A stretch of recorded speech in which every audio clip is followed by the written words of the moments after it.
I totally love your t-shirt today. What the actual heck is that?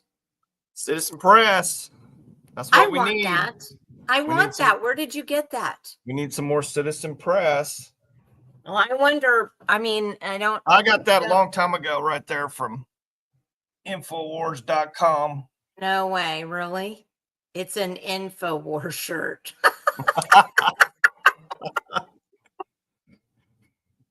Those dang conspiracy theorists over there. Hey, let's start out the morning with conspiracy, and then that way when we bring Kendal on, she'll make us look like we're not crazy. What do you think? Hey, well, congratulations. You're getting pretty good at these graphics here. I like No, that's just a beautiful woman. I can't even believe what a gorgeous slide that is. I mean, with the blue and the red, that woman is gorgeous. Holy cow. I'm looking at my one screen over here and it's got even better clarity. And I'm like, dang. Well, hey, at the end of the show, I want to show a couple things on, that at the national level, that stable coin bill went through kind of late, Wednesday night, real late. Trump pushed it through. There's a lot of big conservatives that were completely against that. I want to talk about that. I want to talk about their personal gain, President Trump and the boys, their personal gain that's going to be in that. I want to go through some things with that stable coin and major issues that I see coming. Okay, well, I'm telling you, MTG was on Bannon yesterday railing about that. And she says this is the way really? We're going to all go to, we're all going to end up, hold on one second. Hold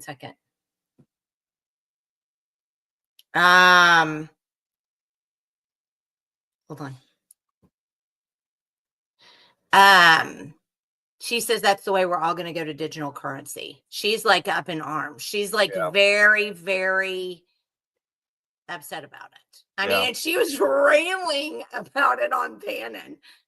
Well, just to kind of put it in perspective, what we're going to talk about a little bit, just think about this, Jenny. What is like just from your own research and things that we see and things that we try to follow, locally and at the state level. What's the big major red herring, major problem in all these deals is that no accountability and no transparency because it's going through a private company.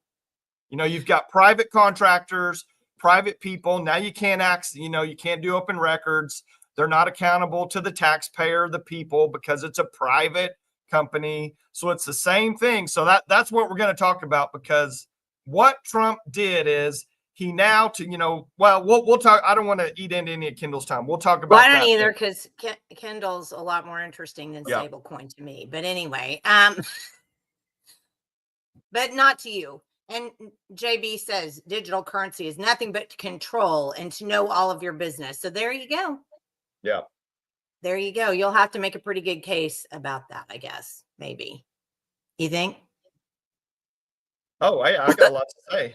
I got a ton to say because, well, we'll talk about it later. Okay. All right. Well, then we will talk about it later. So our guest this morning has to be way up top favorite senator, I think. I mean, definitely favorite new senator. I think favorite overall senator. Right now, she's got my vote for favorite all around. Well, there you go.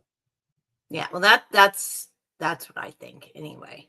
But Kendal Sacchieri is on with us this morning, and I'm gonna bring her on so we can talk about, because I actually think this is kind of funny. You're muted. Hey, there we go. Okay. So, do you remember how we first met? Oh gosh, we had somebody connected us, and we talked on the phone about property taxes for a while. And you were like, "You need to come on my show," and it was history from there. Because I just want people to know this, because we're getting more and more on, but we've got a nice number on right now.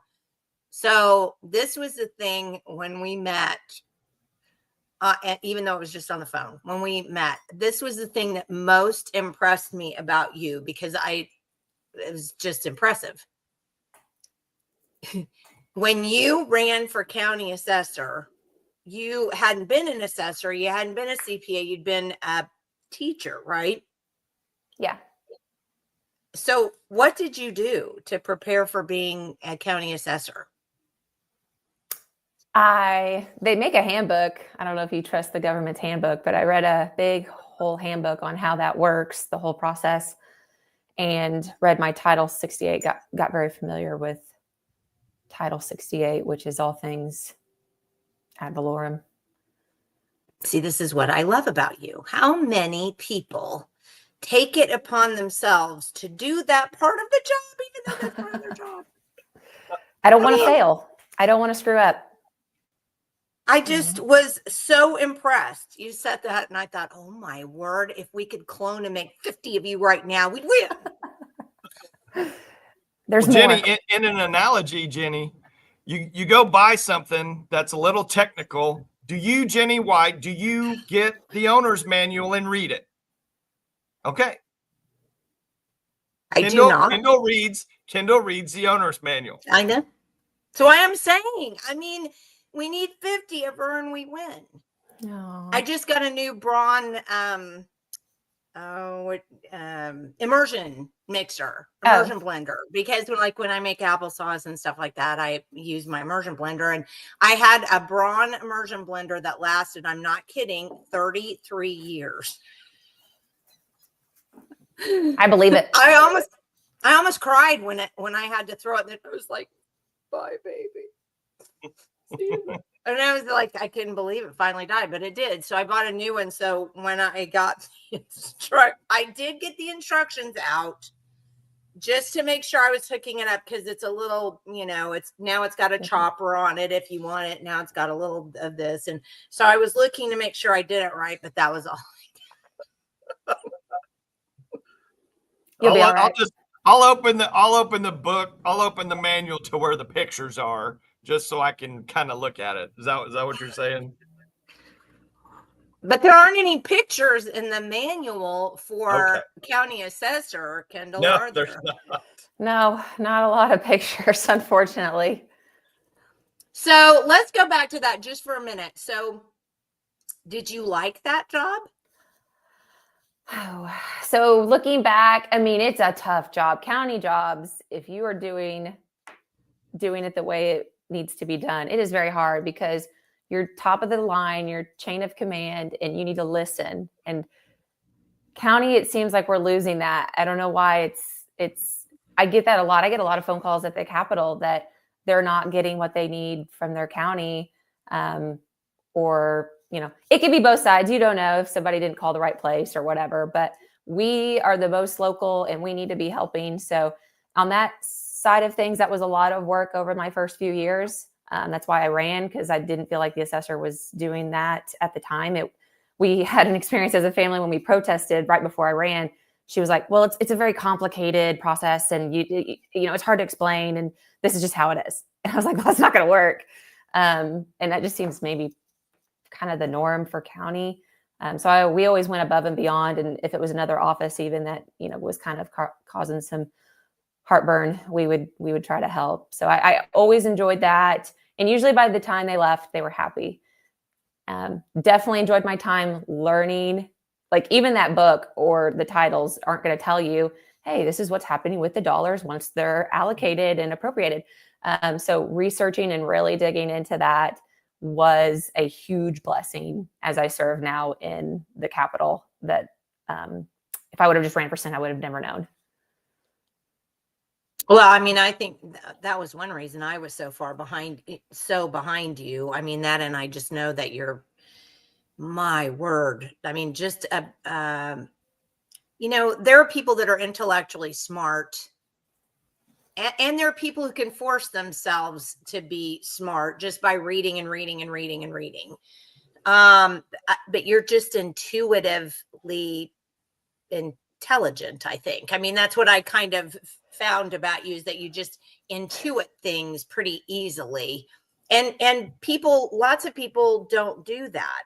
And when you decided to run for Senate, I thought, oh my gosh, how great that somebody was up there who kind of intuits things, kind of thinks about things pretty quickly, and then also has all that background knowledge from the assessor's office. I mean, that is a blessing, Kendal. I mean, that's a blessing to the people, not just to you. God will use me on this. Like I don't plan on stopping the pursuit of educating people on how ad valorem works and how much power they have at their local level. That's for sure. But I can't leave well enough alone. So growing up, that probably wasn't the best trait. I was very curious, and it got me into a lot of trouble. But as you grow into an adult and you see things, most people are like, yeah, that's probably not kosher, but I'm not gonna dig into it. And I'm like, no, we're gonna find out why it's like this. And then if it gets me in trouble, I guess we'll ask for forgiveness later. But if you don't know, you know, it's kind of like, I'm not a big, huge person on psychology, but it is, I do believe this to be 100% true. If you don't find the root of the problem, you can't fix the problem. And that, I think, is the biggest problem of government today. We don't find the root of the like, look at education, for example. We're not dealing with the root of those problems. We just keep putting stuff on top, thinking that's going to fix it. And it doesn't. I mean, even a plant with rotten roots, you can put as much fertilizer on it as you want and as much dirt on it as you want. It's still not going to fix the fact that it's got rotten roots. 100%. So I don't know. I'm a fan. I'm like a fangirl. Oh gosh, Jenny. I'm not perfect by all means, but after getting through my first year, but you're such you're a breath of fresh air. I mean, it's you're just so polar compared to, you know, what is normally in those offices. Yeah. I mean, you're just genuine. You're a genuine person. And I think that's the main thing, Kendal, is you're just a genuine, real person. You're not some phony politician. Nope. Well said. Okay. Yeah, that's it. I mean, so nobody expects you to be perfect. And, you know, I don't, you know, there's not any pedestal sitting or anything. It's just that you are just exactly what Michael said. And I think part of the reason what you just said, when people would come into your office, they might come in PO'd, but by the time that you'd had a chance to speak with them and educate them a little bit and were calm with them, they left happy. That's all people want. And that's not what people are getting. People need to be listened to. I do fully agree with that. We're in a world where it's too much to sit and listen. So our office is always open, even if they're not our constituent. I always tell the story with my EAK. We had a guy call one day that was just mad, and he wasn't even my constituent. And she took the call, and she was like, basically insinuating, like, "Sir, are you just upset, and do you want to moan about it. And he was like, yes. And she was like, lay it on me. And so she just listened and she wrote it down. And he was just mad. And he said, some cuss words. And he was like, I want you to write that all down and give it to the senator. And she was like, are you sure about that? He was like, yes. And by the time it was over, he was much happier. So that's okay. And for people who don't know, I've known Kate Beach or EA for hundreds of years. We started out together in the movement in 2009 or 8, something like that. And she is also a very genuine person. And you just could not have, in my opinion, personally, I don't think you could have picked a better EA. Yep. But listening is so important to our world. So let me ask the hard question and get it out of the way. So what did you dislike most about your first session as senator?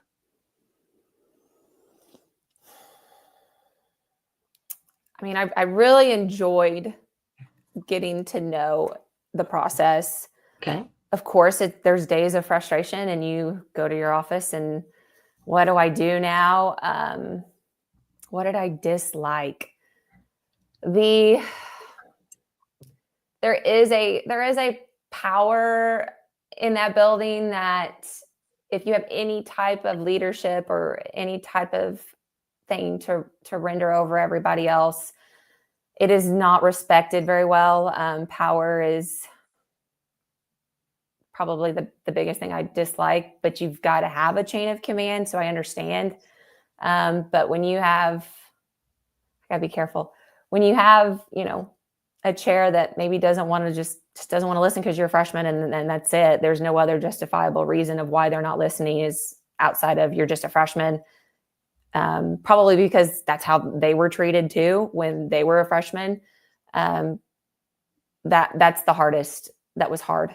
When you have good things here that you just want to at least sit and discuss, to see that power kind of used the wrong way. Well, I don't like that bill. You need to change something in it. Well, what do you want me to change? Just change anything. It can't be right because you're a freshman. So change something, kind of attitude. That's not good. So that'll take education and time and good leaders to appoint chairs, or we could start electing our chairs again. That used to be the way. Now you have a pro tem that's elected and then he appoints everything. So, but at one time it was elected. And I know back then, it might've been a pro tem that was very moderate or whatever, but because there was elections for the chairs, you still had people that were respected and revered and their body knew they still understood that area of expertise and would still elect them, even though they may be the more conservative. So it gave more opportunity to have good people in those chairs. I didn't even know they were elected. When did they stop being elected? I'm not sure. 6-7 years ago, probably. I think the rules got changed and then it went to a pro tem appointee system. I mean, we tried to go to elected chairs this year. So in caucus, we did try. We proposed those amendments to the rules, but we did not have the votes. So we talked about this with Molly the other day, and Molly will crack you up, as you well know. Caucus is the bane of my existence. We've talked about this before. I truly hate the whole concept. You're not there as a body. It ends up turning out to be more us against them than we the people. Once you get into that system, how do you feel about caucus? What are you thinking about caucus? I watched your interview with Molly. I mean, the things she said were not wrong. It is a flock mindset, and I like to think independently, but I do align with these people way more than probably the other 8 on the other side of the aisle most of the time. And when there are decisions that have to be made, I don't know, do you include those other 8 on the other side of the aisle too and just bypass all caucus? maybe. But it is a hive mindset. You can tell that you need to get on board for most stuff. It's not so much, if it was more of a deliberate body, and it really does feel welcoming to all 40 of us Republicans to have our fair say, I would be probably more excited about going to caucus when they call for a caucus meeting. But you go in there and you feel intimidated still, and you do.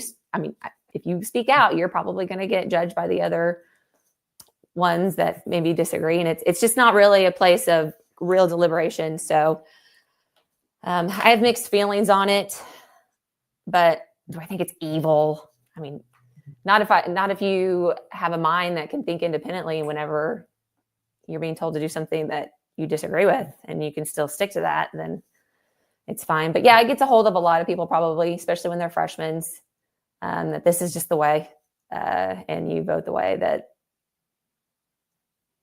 the vote goes down. You too, when you have a structure like we have now, which is a leadership structure, and it's such that, I'm the teacher, you're the class, we do what I'm assigning you to do, or what the governor has assigned me to tell you that we're going to do. This is the agenda. I think that kind of stuff really wipes out we the people, because I look at, did you have any bills heard this year? Oh yeah. I mean, I don't know if they shifted after we kind of pushed for more bills being heard last year. That conversation was very vocal amongst the 2024 election. Like, we need to change things because bills aren't getting heard. It seemed like we got a lot more heard in committee, but it didn't seem like after committee, it was kind of a joke. It was like either the title was struck and the chair has no intention of giving the title back, or, okay, hey, we gave you 6 bills in committee. Congratulations. Now go away because it's not going on the floor. That's kind of how it felt. But maybe not. Maybe there just wasn't enough time. But as a freshman, it was frustrating because you were like, hey, we're gaveling out at 3:00. The house is going till 7. Why are we not hearing more bills? So if well, let me switch just a little bit so that we can do this. You were interested in the Real ID fight. I'm trying to figure out how to ask the question so that we can actually get a conversation going, because otherwise then I just pontificate about it. You were interested in Real ID and the concept of the Real ID, and you introduced a resolution, never got a hearing, but you introduced it. Can you tell us about the resolution? I did a resolution just because I kind of let it slip my mind. I forgot, Jenny, that this year on May 7th, they were going full blown. I slipped up. So we will probably put a bill on the books for next session. We are going to do an interim study this fall, but the resolution was just a last ditch effort to at least gain some media attention and make some waves whenever it was getting close to that May 7th date, to just let people know we believe that Real ID at some point when it is full-fledged launched will be sharing your data globally. And we want an option for our citizens of Oklahoma that do not want to be on this Real ID to have a valid ID that is still recognizable and works exactly the same. And it does not compromise our data like it does a Real ID's data attached to it. Because right now we know all of this is pooled in one place together. It's still just statewide, Real ID or non-compliant. But the question is, what happens now when we go full launch of Real ID? What happens to that data? Does it get disseminated out from the non-compliant? And are we protecting those that do not want that? So that's what that resolution would have done and stated. But I tried to get a hearing on it. Most people looked at me like, well, that's already happening. Like, we already have non-compliant. We don't need this resolution. And it's like, well, people need to know that their data could be shared and that we are going to work on a way to protect that data. So I've got something you can say next time that happens. Okay. Well, it's already happening. I mean, what do we need? It's already happening. Well, the British were already here. That's true. They were already here. Give up. Should we have just gone, oh, well, they're already here. I just can't take the time to, or any, I'm just going to let them. I mean, come on. Well, there were some of those too, Jenny. Well, there were more of those than there were of the other, actually. So, yes, absolutely, 100%. However, it does irritate the actual pants off of me, which is scary, to hear people say that because, okay, so it's in place. Or they say this. This is my other favorite one. Well, because we always do it like that. I know. I hate it. I hate that question in committee. I hate that question of, well, are other states doing this? And I'm like, I don't want to be like any other state. I'm sorry. I moved here from Illinois. I actually don't want anything that Illinois does in Oklahoma. So I hate that question, but I get why they, again, it's a scary thing to step out and wade out in waters that states have never really tried to do. But that's the beauty of the system, right? I mean, that's the beauty of the system. Like Jefferson said, the states were supposed to be crucibles of ideas, crucibles of invention. So when we all do, that was why I fought Common Core. No, there's absolutely no reason for us all to be the same in what we do in education. Mm-hmm. Somebody's could have a better idea. So yeah, I hope you poke people in the eye verbally when they say that, because I won't probably. Calmly just say, go ahead. At least say that's not true. Just, that's not true. Okay, so you're going to do an interim study on Real ID. Do they have a date for it yet? Well, I mean, the pro tem approved all all studies. He gave a blessing on all of them that were proposed. It ultimately falls down to the chair, though, to decide whether they're going to hear the study or not. So I'm working right now. I'm trying to gain that favor with my chair, and hopefully we'll make it. Well, shall we write some emails to the chair? No, not yet. Give it time. We're working. I sent some emails the other day, answered their questions, well, what is this going to, so definitely always want to follow and be respectful of the process first before just blowing it up. Well, and I do think that's fair. I mean, it is a process, respect the process, but if the process doesn't work, then we blow it up. Because it's we the people. I mean, it's we the people. So what do you think if you do the interim study, do you have kind of plans, I mean, on where you're going to go with that and what you might do? Yeah, I had it lined out, and I could probably pull out all of the study criteria. Just that an overview. It's mostly examining, and we'll have some speakers come in. I don't know how tied and plugged you are into the world of Real ID, but Twyla, if you know Twyla. We've had her on. Have you? Okay, yeah. So she's agreed to come, and Edward has agreed to come and speak on it, because those guys are the real masters of it. And I'm really not a master. I've learned a lot about it, but it's that same thing. It happened, I think, in 2018 was when I initially learned about Real ID being launched, and I got to the DMV that day, and they were like, "Do you want your Real ID?" And I just had a gut feeling of like, I knew nothing about it, but I had a gut feeling of, I don't like this. Let me learn about it. So it's that same thing so I'm still learning all the ropes from these experts, but it'll be just an overview. But it really is honing in on, I don't know if we can stop the Real ID. I know there's other states that are trying to, and I think Marjorie Taylor, there's somebody in this Congress that has filed something on Real ID, I think. Maybe I think you're right. I think it is MTG. Okay, but I don't think it's going anywhere. We're hopeful, but I don't think it will. So it's really just focusing on those and protecting those that do not want this shared, and linking it to show, yes, it is actually being shared. Who controls that data? Well, it's these groups here, and they're tied to the UN, and they're tied. So it will be those kinds of just tying it to, this is real. This is not a conspiracy. And this is what we need to be doing for our citizens. Not to mention, I mean, we could have done a study on how this is unconstitutional. And I mean, we could have done all of this, but I think it's too far gone at this point to even go there, because we're not stopping it. I 100% agree. I mean, you're never going to get them to agree to something that they can't even see in the first place. But if they can see who's got the data and where the data is going, maybe visually that will spur something. I love that idea. I think that's a great way to do it. Yeah. So count on us if you need anything. We're happy to help.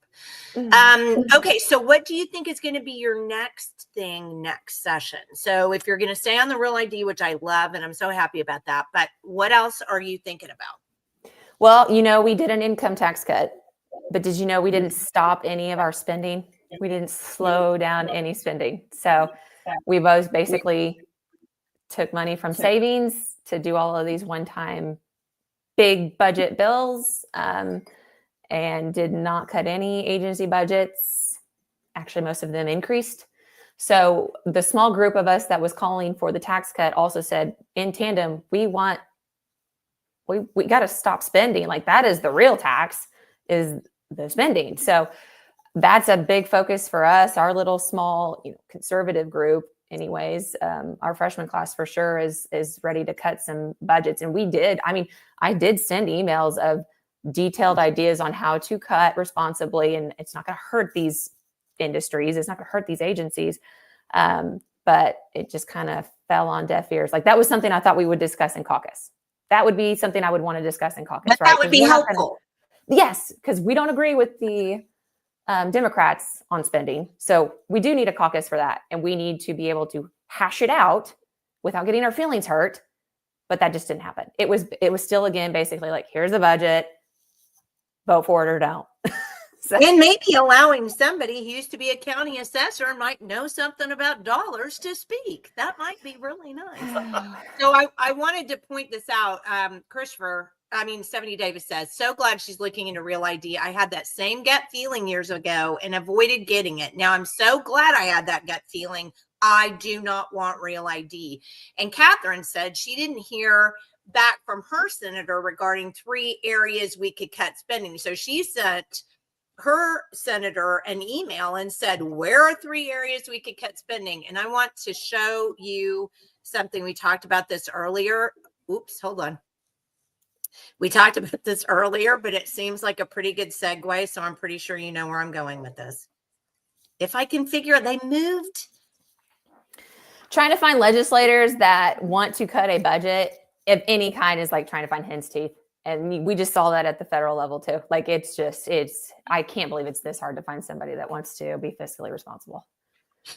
Do you know what? I do think they literally almost don't care anymore. And I hate to say that, but I think they don't care anymore because they know they get money from it. So it just doesn't matter to them. So this is what we were talking about before we got on. Google finagles mass tax incentives out of Oklahoma lawmakers. Now, this article was from 2022, and Google has had tax incentives. Oh, it was Senator Rader. Yeah, not shocked there. We have had, Google has been getting tax incentives since,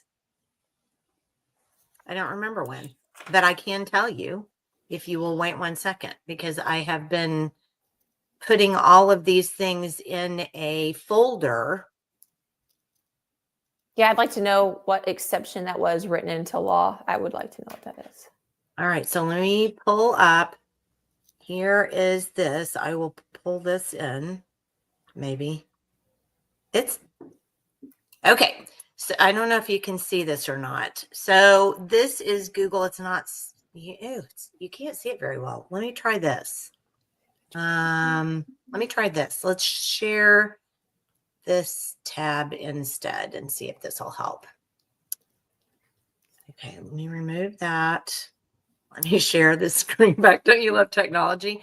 Okay, so for those of you who do not know, this is my favorite thing of late. This is called Subsidy Track. Well, it's actually called Good Jobs First is the name of the resource. And they have something on it called Subsidy Tracker. And Subsidy Tracker allows you, they have this database and an algorithm that pulls in all tax credits from all 50 states. And then you can actually filter through them, because Ours are open. You can see them, but seeing them is super hard. You have to be almost a master of Excel spreadsheets because they just go chronologically. The tax commission just goes chronologically when they get them in and write the check. So to get them all together is really super, super hard. But this one, I was telling Kendall about it before we got on. This wasn't here yesterday. This is new. They just put this up, how data centers are endangering state budgets. And I'm going to send that to you, by the way. Okay, so let me pull up. So here's what you do. You go to you click on this, and then you say company or parent. Well, Alphabet Inc. is the parent of Google. So then you'll go over here. I don't want to do that. You go over here and you'll go Oklahoma, and then you search. All right, so here's what it says. Look at this. Can you see this? No, you can't. I guess it made a new tab. Hold on. Let me pull in the new tab. Okay, there we go. All right. I don't know if you can see this or not. Can you see this number right here? Just in 2007, we gave them $376 million. Mega This deal. is called a mega deal. And a mega deal is not coming up. So we're going to go over here to where it says Alphabet Inc. Subsidy source, multiple. It's not saying. Okay, well, I don't want to waste your time doing all of this, but I do want to say, when you think, if you click on year, it'll go to year. So we gave Google $3.1 million last year. No, more than that, 8.7 plus 3.1 plus 10.8 plus 17.6 plus 2.1 essentially. So think about that. 17, 27, 32, 36. So $36 million last year. I'd like to know those breakdown, like which one these fall under, which tax credit program, which exemption. Okay. So do if you we know find all those, we can dissect that a little better. But that's what I was telling you. Google had a specific bill this year. Go ahead. Ad valorem reimbursement fund. That's what I figured. So that's a 5-year exempt. That was the first one. I would assume it's all the same. Yeah. Ad valorem reimbursement fund. So that's the top three right there is an ad valorem reimbursement fee. So that goes back to somebody whose name is Sean Colvert, who said property taxes legalized extortion. Well, that's the thing you got to remember. Like, this should be local dollars. And instead of them, it's state dollars that are responsible for funding this for the first 5 years of exemption. So they qualified for that 5-year exempt, which has existed since, I think, the 80s. But we had a bill this year that we killed in committee. It was my very first week of committee in tax and revenue. Apparently, Google has fallen out of the eligibility for this 5-year exempt last year or something. They made too much money. There's criteria that you have to hit to qualify for this 5-year exempt. They made too much money. Their employees got paid too much. So they got knocked out of the 5-year exempt and they wanted back in. So we were going to carve out some words and verbiage and make an exception. It doesn't say in the bill that it's for Google, but we know it's for Google. And it was said in committee that this was for Google. And we killed it. So I will be interested to see in 2025 what those numbers look like. Oh yeah, the leadership had PTSD from that vote. They did not see that coming that first week of session. And that was SB 689. Well, I'm serious when I clap for you. But here's the thing. Is Google a public corporation or a private corporation? I would assume private. Private. It's listed on the stock exchange. Investors put their money into it. Why? Yep. Why? Can't stop saying why. our Oklahoma taxpayers who are struggling as it is, giving money to a privately owned corporation with a Wall Street profile? Well, not only that, Jenny, with billions and billions and billions of dollars in the bank and profit on top of it. Yep.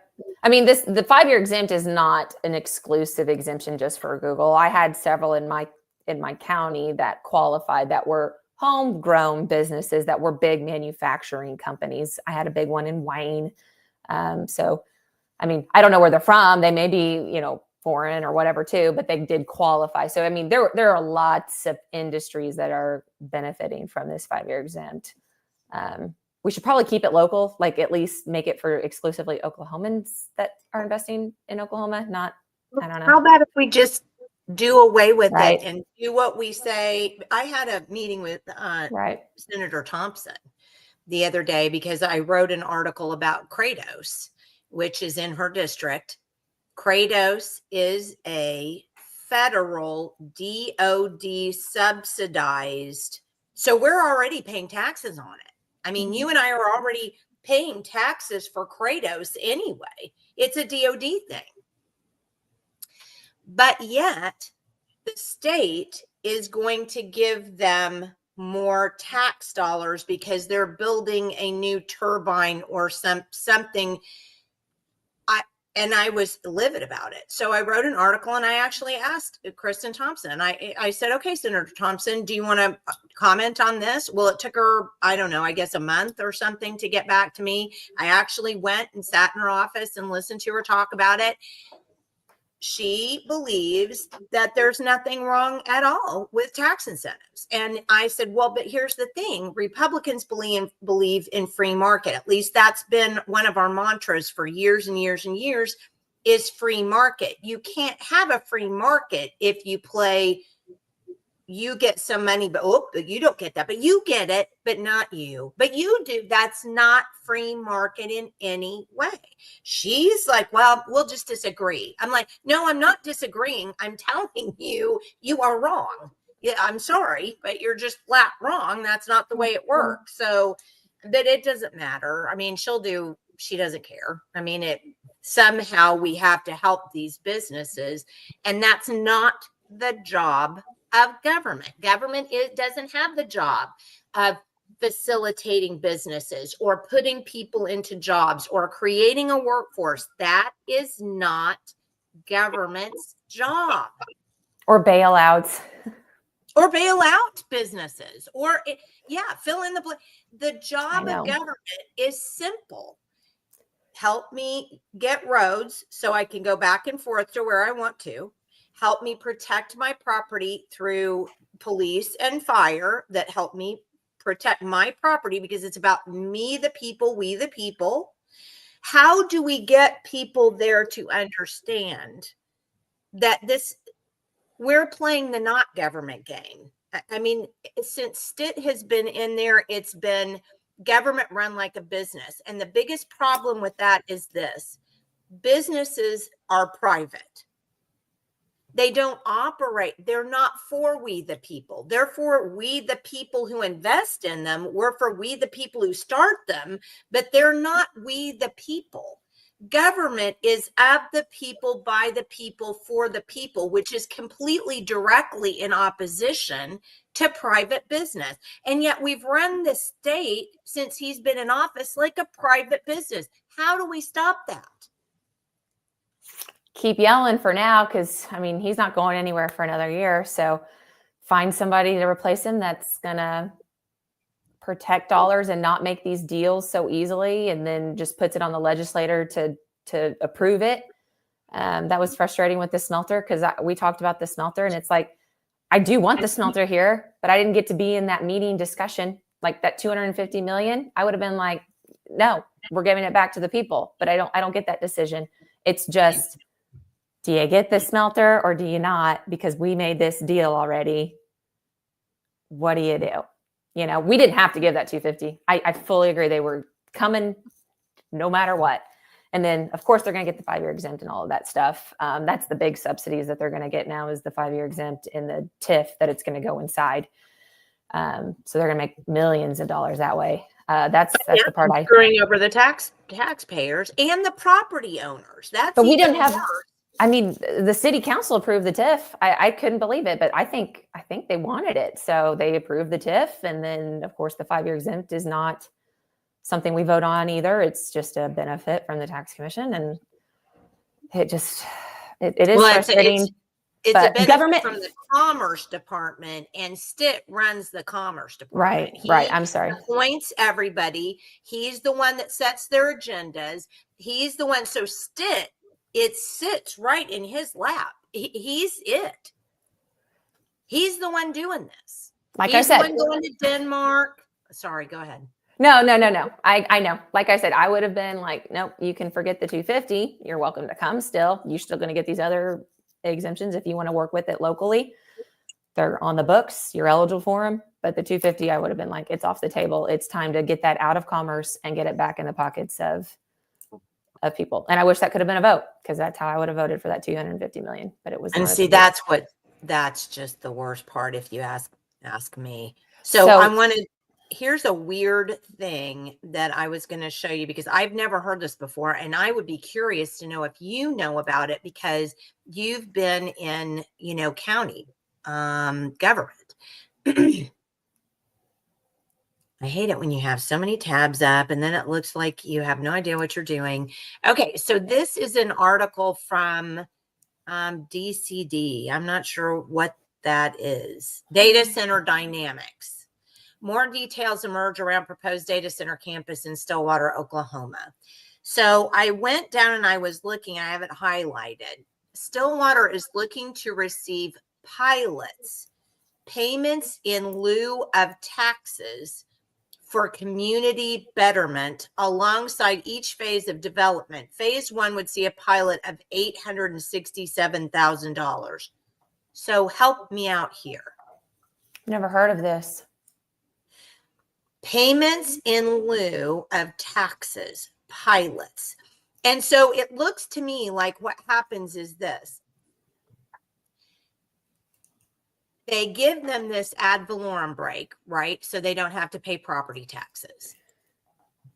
And so in order to be able to, this is just my theory, see if it holds up. In order to be able to go to the community and say, oh, but you don't understand, Google is helping us. They're giving us all this money for all of these things, right? The way they do that then is through this pilot program where Google just gives them a pot of money, right? Or services. They might just provide services to them. Or services, because yes, that was part of it, but that was part of the payment. They could provide services, like they were going to open some, I don't remember what it was, but you're exactly right. That's an excellent point, Michael. So they just give them this pot of whatever it is, goods and services, in lieu of property taxes. And then they can say to the people, well, Google's given us $867,000. Oh, but wait. How much in property tax would they have paid? Do you follow where I'm going with this? Oh, yeah. Wind Energy would come into my office and just be like, we're going to make millions of dollars for these tiny school districts. It's going to be great. And I'm like, you mean the tax dollars that I gave you that you're now going to give me back through subsidies? Like, I get it. I fully understand. I've never heard of this pilot, and I would like to know how it's calculated. Yeah. I mean, you can just, off the top of my head, I'm like, ad valorem is going to totally outweigh that 800. That's couch cushion money compared to the ad valorem that they would pay. See, that's what I think is happening. And that's how these communities are getting suckered. So when they, like mine, they're trying to put in a data center in Luther, and our stupid mayor signed an NDA. So we have no idea what's going on in communication between these people. Right. Sure. And so what he's doing when he comes to meeting, oh, well, they're going to give us this money and that money and this money and that money. They don't understand that they don't have to pay ad valorem for 5 years if they apply for that program and they get accepted. Number one, so where are you going to get all of this money? Well, they're just going to give you a pocket full of money and say, here's your money, buddy. Oh, aren't you happy that we gave you some money? No, it's maddening. And then they'll give you that argument. It was like, well, if they don't come, we're not going to make any money anyways. Like if they don't come, we don't get money, period. So we might as well jump on the ship and make this money. And, that's what they usually sell to the board or the council or whoever it is that's the jurisdiction. If we didn't come, you wouldn't make any money. So, which is absolutely false. I mean, maybe just a little bit of money, but not really that much, because what they're doing, like with Google and Prior, they are legitimately giving the Prior back the money that taxpayers gave them to come in. So it's a net wash. Right. Well, and look at the precedent, Jenny, that they're just setting for all their future data centers. That's just going to go everywhere, basically, in Oklahoma. Our energy is so cheap here, and they can just roll over all these towns because they have uneducated people making these financial decisions, everywhere you go. And all these people in these towns they're going to be like, oh, Google's coming in, it's going to be like the greatest thing. And they have no idea they're being completely taken advantage of by a multinational, company that makes $140 billion a year. If we don't slow them down now, they're going to be all over the place in Oklahoma. I'm telling you that for a fact, because every little community everywhere is going to bow down to Google and say, yeah, come put a data center in here. Yeah, great. We'll work with you guys. Give me a break. And that's not even putting in place what the water that they're going to have, the energy that they're going to suck off of the town, which is extreme, all of these other things. I would like to read, I'm going to send you that article, the one on Subsidy Tracker, about how data centers are endangering state budgets, because you might want to read that. It sounds like it's a pretty interesting thing. Catherine says, yes, Michael, this is what we're trying to stop. Where does it stop? And she was talking about, y'all needed to be at the Tulsa County Commissioners meeting that happened on Wednesday over the new quad data center. These are all the same talking points they tried to convince us of. Well, and think about this, in all those little small communities everywhere, this is like the Walmart model. Okay. Walmart's coming to town 20, 30 years ago. Okay. They're going to build a new store. You got multiple little other general stores and grocery stores in town. Walmart runs them all out of business. Then what's Walmart do? Walmart moves outside of the city limits, with their new store. So then they're not party to, city taxes and things like that. This is like the exact same scenario. They're just, over time, they know exactly what they're going to do and where they're going to go. Oh, here's Oklahoma. Let's go build in Oklahoma because they love us. They love Google in Oklahoma. Well, this was something that you might want to know too, Kendal. I'm writing up an article about it. It's going to take me a minute to make sure I get everything, because I want to make sure I document it well, so people don't say, well, that's just your opinion. So I'm trying to document it really well. But one of the things that really bothered me when I was looking up all of this other stuff, so out of the top 10 most subsidized businesses in Oklahoma, now this is absolute fact according to Subsidy Tracker, only one of them gets more subsidies outside of another state. 9 out of 10 have vastly higher subsidies in our state than the other ones that they're also invested in. Maybe that's a huge talking point about how we get our taxes lowered. It's no wonder these places want to come here, because clearly we're giving out taxpayer dollars to private companies who have their own investors, who have their own, my gosh, look at what we do to OG&E and One Oak. I mean, we subsidized OG&E over $1 billion. The state has. Wow. But they got to keep raising prices, Jenny. They got to keep raising prices. But how disgusting is that the state subsidizes the electrical service that we pay? So we're paying them a minimum of twice. How does that work? I didn't know all this. So I'm starting to get out of my wheelhouse now. I've got more to learn, apparently. Well, if you want to come to me, and we'll sit down and go over subsidy. I like John Boy's comment. I just need to know what they are. I mean, there's probably so many on the books that I just don't know about. I wonder if Matt Pinnell thought about putting this on the license tag when he created the new license tag. Probably not. Because that should be it. On the bottom there, we should have said home to the private-public partnership. I mean, yeah, but this is all true. And you know how I got kind of on the nugget of dark money, right, in elections? I've kind of started doing the same thing with tax incentives in Oklahoma, because as you start to study them, then you find out more and more and more and more.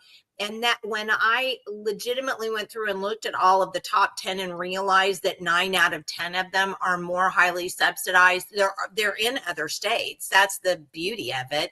Coke Industries, Kimberly-Clark, Valero. We give money to isn't Valero owned in Argentina? Yeah, I think they're South American. Yeah, I thought so too. We give Valero these huge tax breaks. Something's wrong here in Oklahoma, and I think it has to do with the fact that we're run not by we the people, but by we the private businesses, and that's why we are where we are. Well, I can tell you I'm probably not voting for anything else ever again that's gonna, I say that, hold me to it. There'll be some sad story of someone's gonna close doors if we don't bail them out with some sort of subsidy. That's what usually comes through. Senator, they won't come here and we won't create jobs. Well, to be fair, I look at this and I'm like, we've done it to ourselves to an extent, not for these big guys, but we subsidize literally. We farm. If you don't think farming is subsidized, you're crazy. It is subsidized bukus of money, but it's like my family wouldn't make it without it. It'd be over. But the government has screwed it up so much. We get our hands in with the trade, and we're buying meat from Brazil and all this crazy stuff. It's like we're not even taking care. If we would just do the right thing to begin with, we wouldn't need all this junk. NAFTA killed all of our factories in our small town of 5. We had like 5 factories when I was a kid in a town of 5,000 people. We had a Halliburton, we had a North American Lighting, they did car parts. So we had shoe factory, we had everything. There might be one left. I think Sherwin-Williams is still going. And it's like, I don't know what happened. We lost it. So what do you do about farmers that, can't make it?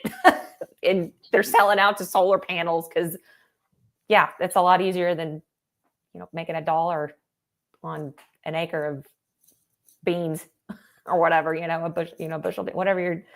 Girl, farming. I have 10 acres and I owe my veterinarian more than my house payment for the month. So I'm well aware of how that. But it wasn't like that, Before the 80s, nobody needed, crop insurance and all of this junk, and now you have to, or you're going belly up if you have one bad year. I think did you happen to watch our show from Wednesday with Dr. Snyder? No, I haven't seen it. I'll watch it. So, some of it people are going to call conspiracy. I don't really care because I think we're going to find out it's not eventually. But if we don't start tying our money back to our federal law on money, we're screwed. It's got to be constitutional money. We've got to have constitutional money, not this fake debt that we have. So then you're going to have to wipe it out all at once, in my opinion. Otherwise, if you do it by industry or something, like you're still picking favorites for a while until you clear the slate. Does that make sense? Yeah, but it's not the same. So Dr. Snyder was telling us that how do you fix in federal law, it determines how much an actual paper dollar is worth by weights and measures. So according to federal law, $1 is worth what is it? You know, 371 grains of silver, which is about about 8,400 or 0.8 tenths of an ounce. So, and then the gold is supposed to be set at a ratio of 15-1 to silver. It's not. So the actual US dollar is a weight, it's a weight of silver. It's a certain weight of silver. And we calculated it Wednesday on the show that if we were doing it according to federal law, our dollar would be worth what, $33 and some cents. Yeah, right? the purchasing power of a dollar right now would be like $32 rather than the $1 that we have. If it was actual constitutional money and it was the actual weight, our dollar represented, 371 grains or 371 and a half, I think is what he said, grains of silver, then our dollar would have the purchasing power of $32. And then, Jenny, if that silver was actually just to put it in context, if that silver was in a 15-1 relationship with gold, then that would make silver like $200 an ounce, and it'd make the purchasing power of your $1 bill should be, like 100 and whatever. I can't remember what I said, like $150, $160 is what the actual purchasing power should be according to the Constitution. If it's actual constitutional money. In the Fed. Yeah, exactly. 100%. Ron Paul style. Right. Because the Fed sets the dollar and we don't do it constitutionally anymore. And I have to say, after I've been thinking, because if you need to watch it just to laugh at my face, because everybody was laughing at me because I sat there the whole time going, because it was so hard to understand. It really took a long time to figure out what he was saying because we're so far away from that. Nobody understands it anymore. No, people only think in dollars and in finite physical dollar, and it's not good. And in that segue, we tried to run a gold and silver bullion bill this year. We tried, Bullard tried hard. He worked that thing so hard, and we could not get it very far. And then I don't know how you feel about crypto. I heard Michael talk a little bit about, the CBDCs, which is a different thing than, in my opinion, crypto. We tried to run a Bitcoin bill and it died in committee. I was so mad. But people cannot think, it scares them to think in gold and silver or to think in any other fashion besides. It's conditioning. Yeah, it is. It's just simple conditioning. We've been propagandized and conditioned to do these things, and we're like Pavlov's dog now. I mean, it's crazy. And we've got to because if you think about it, if we were to get back to the constitutional and it's control. It's control too, right? I can print money. I can't print silver, and that would solve so many of these problems all the way down to farm subsidies because everything is so out of whack because it's so manipulated. Nobody's on any even ground. Yeah. Federal government couldn't give out money anymore, Jenny, if we do that. Well, Okay, let me go to a couple of things. Oh, Robert wanted you to know, because this is true, because I've seen this on the subsidy tracker stuff. A lot of them are investment credit or new job tax credits. I see those on there all the time, new job tax credits. So that's one of them. And John Boy, who is a farmer, says farmer welfare is out of hand. And Robert said, HB 2781 Reindustrialize Oklahoma Act of 2025. I think that's the bill that moved the $250 million from Panasonic to the aluminum plant. Was that it? Yep. Oh, good night.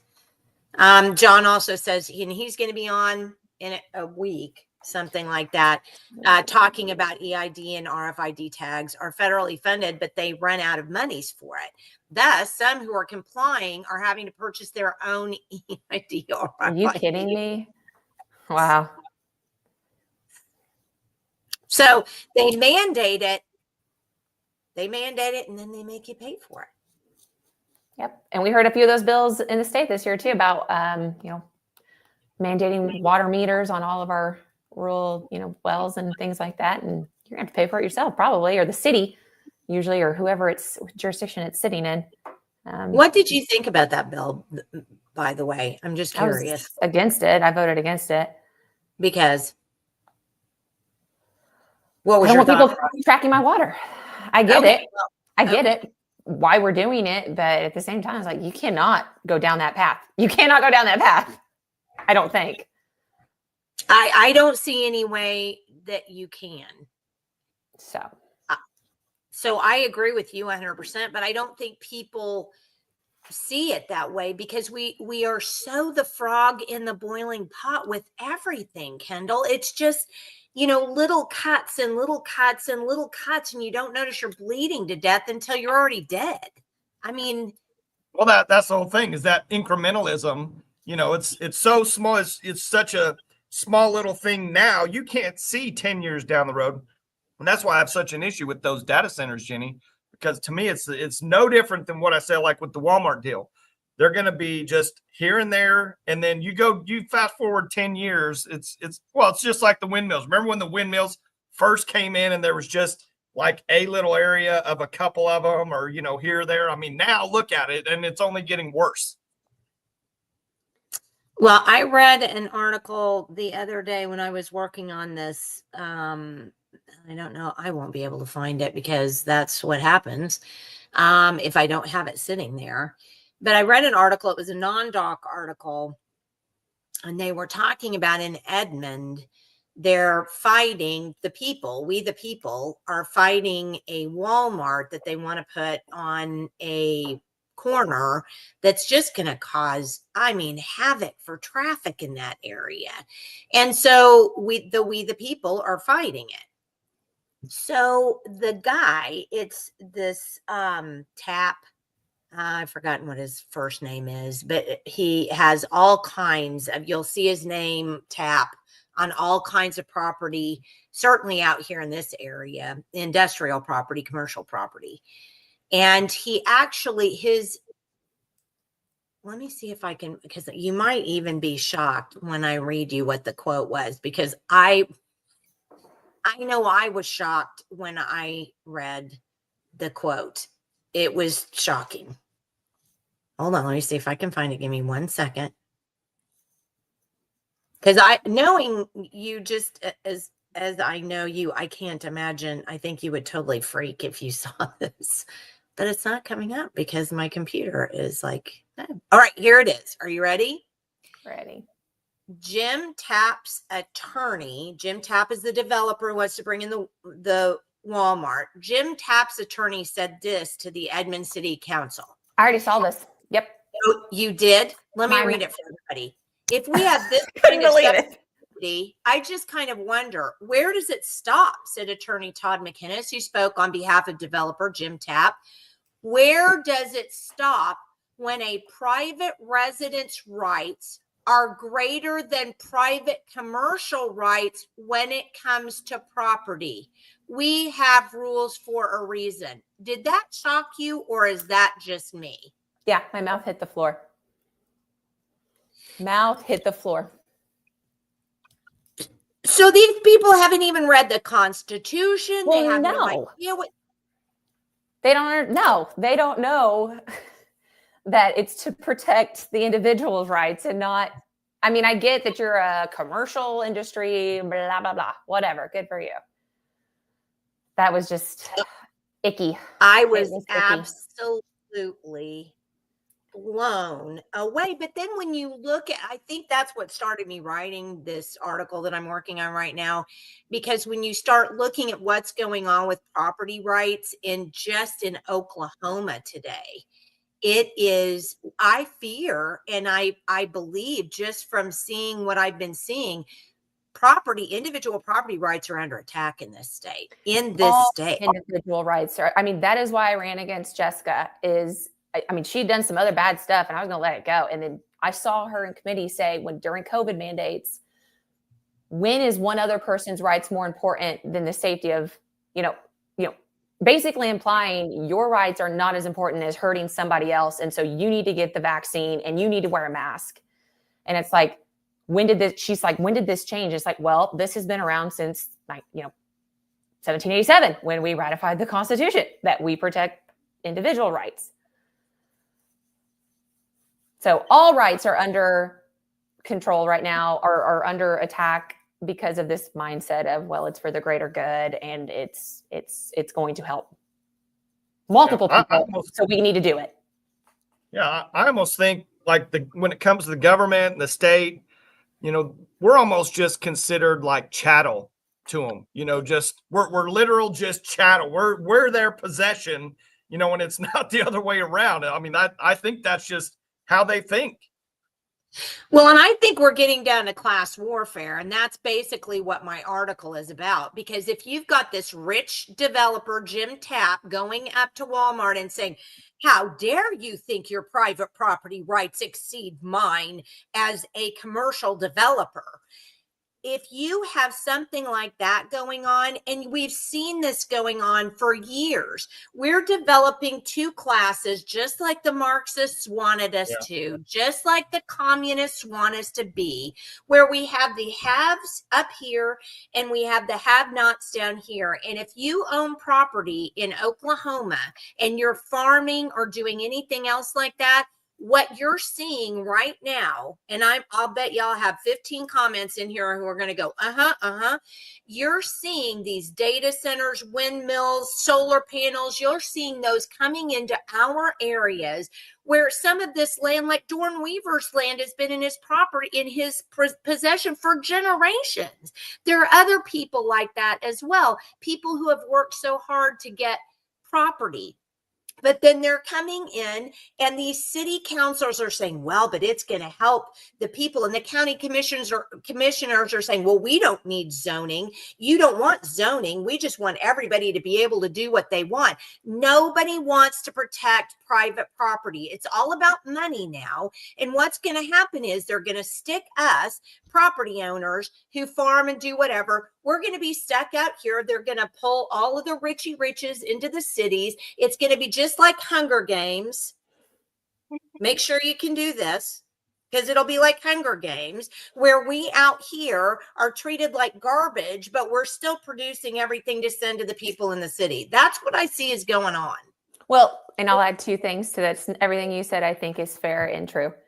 I've seen it in our hometown where my city council, who I love, that tell me, well, we're going to get sued. We'll get sued if we don't award this contract. And I'm like, please show me the statute that says we're going to get sued if this developer is denied based on the vote of our people don't want it. Please show me where you get lawsuited. It's never happened as far as I know. But the lawyers tell my councilmen, you're going to get sued, and they crumble. And I just would love to see my city councilmen say, we're going to vote no and bring on the lawsuit, and then we'll go from there. So El Reno, I think, kind of experienced that with some annexation issues, and we tried to pass a bill to kind of stop that. I mean, I think that ship sailed, but from it happening going forward, where they kind of called for like an emergency. Basically, you could take land if it's an emergency, right? You can annex land if it's an emergency. Well, the emergency was if El Reno doesn't take it, Yukon will, or whoever the two industries were, or the two city jurisdictions were. So that was the first part of that. That's part of it also, is lawsuiting fear.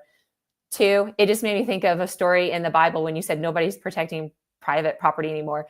God did. I in the Old Testament, if you go back to the story of King Ahab, and I forget the guy's name that owned a vineyard, and King Ahab wanted that vineyard so bad, and he went to him and asked for him and said, I will pay you more than what it's worth. And the man told him, God forbid. It seemed kind of drastic, but he says, God forbid that I sell this land to you. It's because in the Old Testament, they were not to sell that property for, I think, 7 years. until Jubilee every 7 years. That land was belonging to that family and it was sacred and you did not sell it for anything. This was from God and there was a reason for that. So that just kind of hit me there. I think God cares. See, I do too. But you know, that's another thing. We've lost our religion. I mean, I was talking to a friend the other day who is, I mean, she's not a believer, and which is fine, you know, but she's not a believer, but she doesn't understand why it's important to have controlled immigration, why it's important to have a country that has its own set of values. She doesn't understand this. And I think once we lose religion, once we lose the concept, and I'm a Christian, but I'm willing, if you've got a religion, I tend to think you're better off than you don't have any religion at all. So I can't comment unless you are a Christian. So if we don't have something that gives us a set of rules, then we're ruleless and completely unbound. And what you're seeing is the results of that right now. Courts that don't recognize people's individual sovereignty, the legislature that doesn't protect individual property, people who think they can do whatever they want whenever they want because they just want to, you know. These are huge problems, and it's all stemming from the fact that we've lost our religion. And once you don't have those stories in the Bible to go to, once you don't have those examples, those follow this rule, follow this rule, follow this rule, and we just decide there are none, then this is what we get. We get a free-for-all. Yep, I'd say losing religion is a big fall of a lot of the stuff that we see. Usually major cities in the Bible did not survive very long. They got rotten quick. I don't think it was intentional. And I know people are going to think that's crazy to say that. I don't think God intended for big groups of people to live so close together in tight areas. That's when bad things happen. Ask Sodom, and especially Sodom and Gomorrah. Yeah, exactly. And especially if they don't have anything in common. Well, you have to have a unified culture. I mean, this country, like in the words of Michael Savage, you know, this is you have borders, language, and culture. And that's what makes, you know, the United States. You have a unified border, a language, and a culture. You know, what's been destroyed? The border's destroyed. The language has been destroyed. Our culture's literally destroyed. We're not the same place we were. Even rewind to when I was in high school in the 90s. We're completely different, let alone go back even farther. I mean, it's a planned destruction. And so we're trying to fix that destruction. We heard several bills this year. It was like, this is going to fix rural Oklahoma. This is going to fix healthcare in rural Oklahoma. This is going to fix this in rural Oklahoma because nobody wants to go there. And I'm like, well, why do you think that is? Like, this is just because you throw money at these people, they're not coming to rural Oklahoma. There is a reason. When I grew up in a town of again, we had factories, we had a bowling alley, we had a movie theater. We had a city pool. We had everything we need. I had a doctor. That was a big one this year, is healthcare. We can't get doctors to go to rural areas anymore. I had a doctor that delivered me as a baby, was my general practitioner. He delivered my mom. He was there his entire life and he lived a good life. So tell me what has changed. And we weren't subsidizing him at the time. Government manipulation. Kendal, you know who's coming to rural Oklahoma? Who? Google. Windmills. Thank God. That's who's coming to rural Oklahoma. I know. It seems intentional. It really does. It does. I honestly don't know how you get out of it. If you saw the article that I posted about the Walmart thing, did you see the article that I posted from David Arnett in Tulsa when he talked about what happened at that meeting at the county commissioners? I was aghast. So apparently they had a bunch of union pipe fitters or union people and a bunch of the at least one Indian tribe came in and was all, oh, well, this is going to create all these jobs. It's not, people. It's not.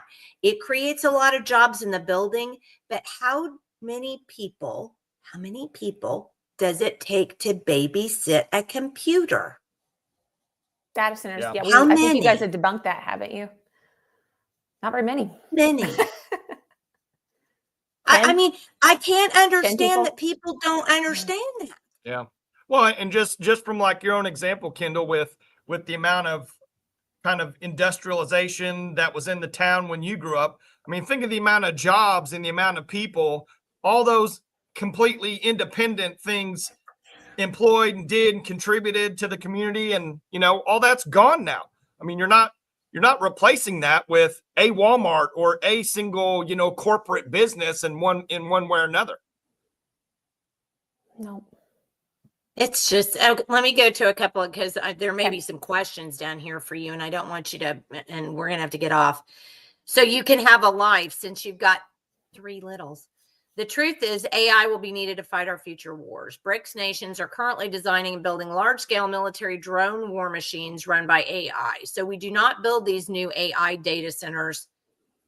So do we not build these new AI data centers? Well, that's a good question. That's a really good question. Why aren't we building them on military bases then, if this is basically what they're going to do? And I did notice when I saw his comment earlier, what about the opening about 10 minutes of the movie Terminator? The original Terminator? What about it? Well, doesn't this, I mean, look at what he said. Sure. It's exactly what happened in the first 10 minutes of Terminator. It's true. Wendy says, do not allow the government to control water use. So she's talking about what you did. Hi, Kendall. Go Salukis. I'm not sure what that is. We're Salukis. We graduated from Southern Illinois. Oh, okay. That's a great idea. Why don't we build them on military bases? Exactly. I'm an attorney, and it shocked me. She was talking about the one we were talking about with the Walmart, where Jim Tapp's attorney said, you got to be kidding me. You think you have more rights than I do. A lot of people think that way, though, unfortunately, I think. My right to wear a seatbelt. And we've gone over that. We had almost a whole show on that, Michael. Remember, where we just bitched about seatbelts? Hey, I have a just as a disclosure, I have a click it just to keep my ding, from going off the entire time in my car. I literally drive without a seatbelt on purpose, but only when I'm just kind of going slow around town. I do wear a seatbelt if I'm going 100 out on the interstate or something, Jenny. 100. Okay. Well, you just let our everyone know. It's all right. We won't tell them what you drive, though. Darlene says, exactly. This is what happens when we don't educate that our country was founded on individual rights, not collective rights. And honestly, I do think if we don't really start driving that into people's heads, we have to. Only the property rights of those who are benefiting financially matter. And it's what it seems like. Lawsuits are used to threaten small entities. It's terrible. Jay, let's just know all of this coming down the pike is going to be locally determined. So I know you're talking to a senator right now, but I have no power over the next Google coming to Marietta or wherever it's coming next. That is going to be your 5 city councilmen or your 3 commissioners, and that's it. And was it standing room only at Tulsa County? Was it everybody in that room a no? No, that was it. So, and I didn't finish that story. So there were a bunch of union workers there who were, there because they were going to have jobs or whatever. So apparently this 10-year-old little boy. I saw that. Oh my gosh. Did you see what David wrote about what the union guys did to him? No, I just heard what he was there for. So he and his mom walked out at the end after all 3 county commissioners voted yes, thumbs up. They walked out and were being horrible to that kid. And a couple of them were taking their hands, wiping their butts and rubbing it on his hat in front of his mother. Wow. What? And then going like this to them. Okay. So explain to me why I would even want to give dollars to pieces of crap like that. No, I did not hear that, but I just assume most people in that room were against it. Well, And apparently to see all three of them vote yes still. But that, I think, is the problem, Kendall. We are our city governments are out of control as well. We vote these people in, and they'll even say, because I think Kelly Dunkerley, they were kind of counting on him voting against this because they thought maybe he understood it, and he turned him over in the end. So these people don't have the gumption. They don't have no fear. They are not I mean, we're still not as constituents, if I can still call myself one, because I still have a city council. And you still are. You are. They are not we're not politically feared by most local governments. Most of them have been in that seat forever. No one challenges them. Nobody gets, at these meetings. I know it's changing, but that has got to happen now if you want to stop it, because these guys and women, whoever is in that seat, are not fearful of you. Having access to that person is not power. To be able to say, I can call my county commissioner is not power. And that goes for every level. Until they know that if you don't do what I say and we will replace you, things are going to keep happening like this. I mean, even my city council, again, I love them. But when that last TIF came through, it was standing room only. Please don't do this. We don't want this. Let them come here on their own if they want, but we don't want this. And it was a 5-0 vote, because they're scared. They're scared. I mean, some of them are very good hearted. Yeah, I don't want to do this, but we're going to get lawsuited if we don't.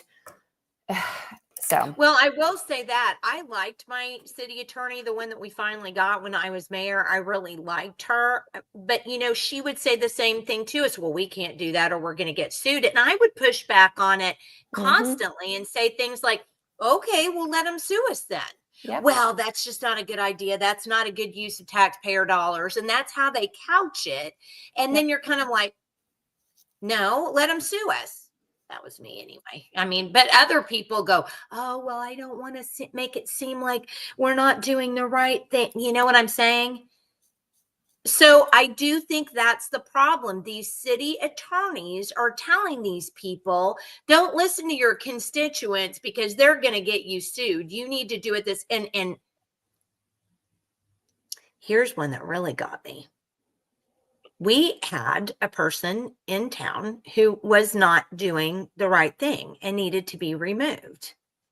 So the attorney counsels you, well, you can't remove them. I mean, you have to be very, very careful because they'll sue you. So you have to do all of these things, document everything, make sure that, that this happens. Then you finally are able to go ahead and let them go. But here's the catch. Then town of whatever, fill in the blank, calls you and says, hey, so-and-so's over here applying for a job and he worked for you before. What about him? I was not allowed to say, yeah, here's what he did. You don't want him over there. How can that be? Don't you think that's partly the reason why so many of these towns, so many of these places, so many government jobs get absolutely inundated with the worst of the worst is because we're all scared of them?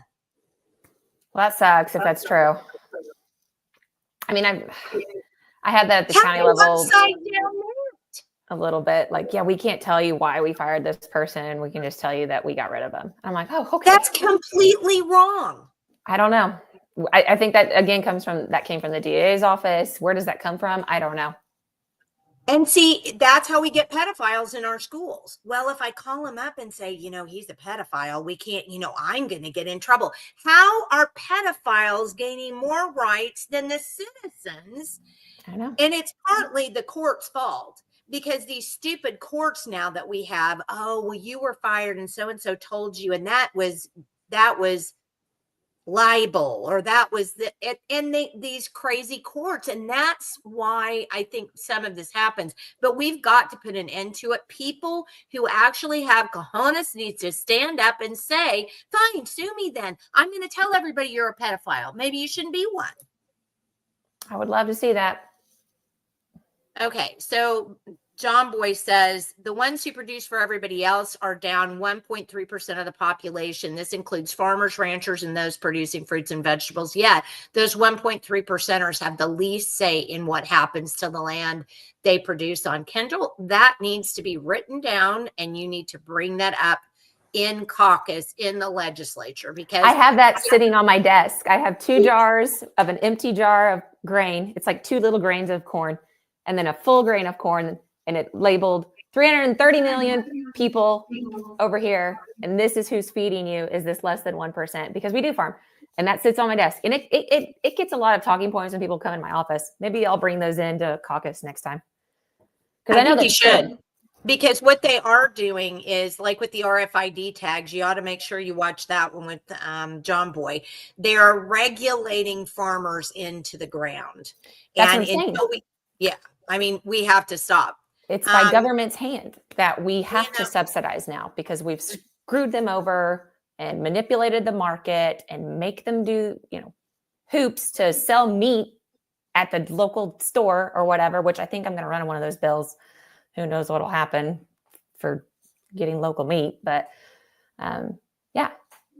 Dana was amening you. Lachelle says the Lord does care. His ways are so much better than ours. Yep. Yes, having lost our grounding in faith. We were talking. I love this one. I love Brian Logan, but this is great. Ahab wanted to buy Naboth's vineyard to turn it into a solar farm. But Naboth refused, saying, the Lord forbid it me, that I should give the inheritance of my fathers unto thee. Kings, 1 Kings 21:3. Yep. Thank you. That was great. And kudos to Naboth. That took guts, because Ahab was not known as a good king, and he ended up killing him. But God actually revenged Naboth's death in the end. Actually, it was Jezebel that had Naboth killed, not Ahab, but she paid for it. Yeah, well, rule less equals lawlessness. What sin is in 1 John 3:4. Again, maxim of law. When you own a piece of land, you own everything below your feet up to heaven. Not today. When these legislators go to these town halls, the constituents are always saying, we need you to bring jobs to Oklahoma. However, they don't understand exactly what the result is when you go tell the government to do something, because then they just redistribute money to corporations and steamroll private property rights. So there you go. Excellently well said, Robert. Totally get that. Carrie Bertrand says, Kendal has a backbone. Pray she stays strong. We will, and she will. Bring back the common law. That would fix everything. I don't disagree with that. Critical thinking's been removed from school. That's common sense. AI will replace more jobs. And here's the thing, Dorn. I think we all need to get shirts instead of that says Citizen Press. AI will replace more jobs than it will create. And just wander around with them all over everywhere until people get the fact that a machine, think Terminator, doesn't need humans to exist. I mean, not even a machine. You don't even have to go that far, Jenny. It's literal software that can run, right now. Well, it needs a machine right now. Software needs a machine to run. So, but yeah, you're right. I mean, come on, you stupid people. It's not rocket science. Honestly, I think it's too late, Jenny, but we can have a whole nother discussion about that. It's very concerned about property rights, especially as far as the big, beautiful bill goes. That's true. What were you going to say, Kendal? I'm sorry. Oh, just bringing that mindset back to people, I do think it is too late. I mean, there's a reason why 1% is farming and the rest of the world is doing something else now. It is too hard. It requires risk. It's so much easier to go lobby for a new commissioner job of something. It really is. Like every year I'm like, oh, we're creating a new board, new job position. It is so easy to create a job out of the government money. And I'm just like, this is the world we're in now is I'll just go work for the government. And then nobody wants to do the hard stuff. And it's coming. Well, and I agree with you. Kendall, even though I said it's too late, we can't give up. That doesn't mean we just stop fighting. We still have to absolutely go as hard as we can to combat all these things. And just keep plugging because you'll be told data is a good thing. There's nothing wrong with sharing data, going digital. Oh, I got a lot of calls about digital titles the other day that just came out. That all of our titles are going digital. I say a lot, 10 people, but that's a lot of people. Yeah. On a single piece of legislation, 10 people in my office is a lot of people. We need to repeal that because that it's okay. You know, I'm going to keep my title. Yeah. Robert says the legislators do have an ability to control green energy and data centers by stopping the state welfare.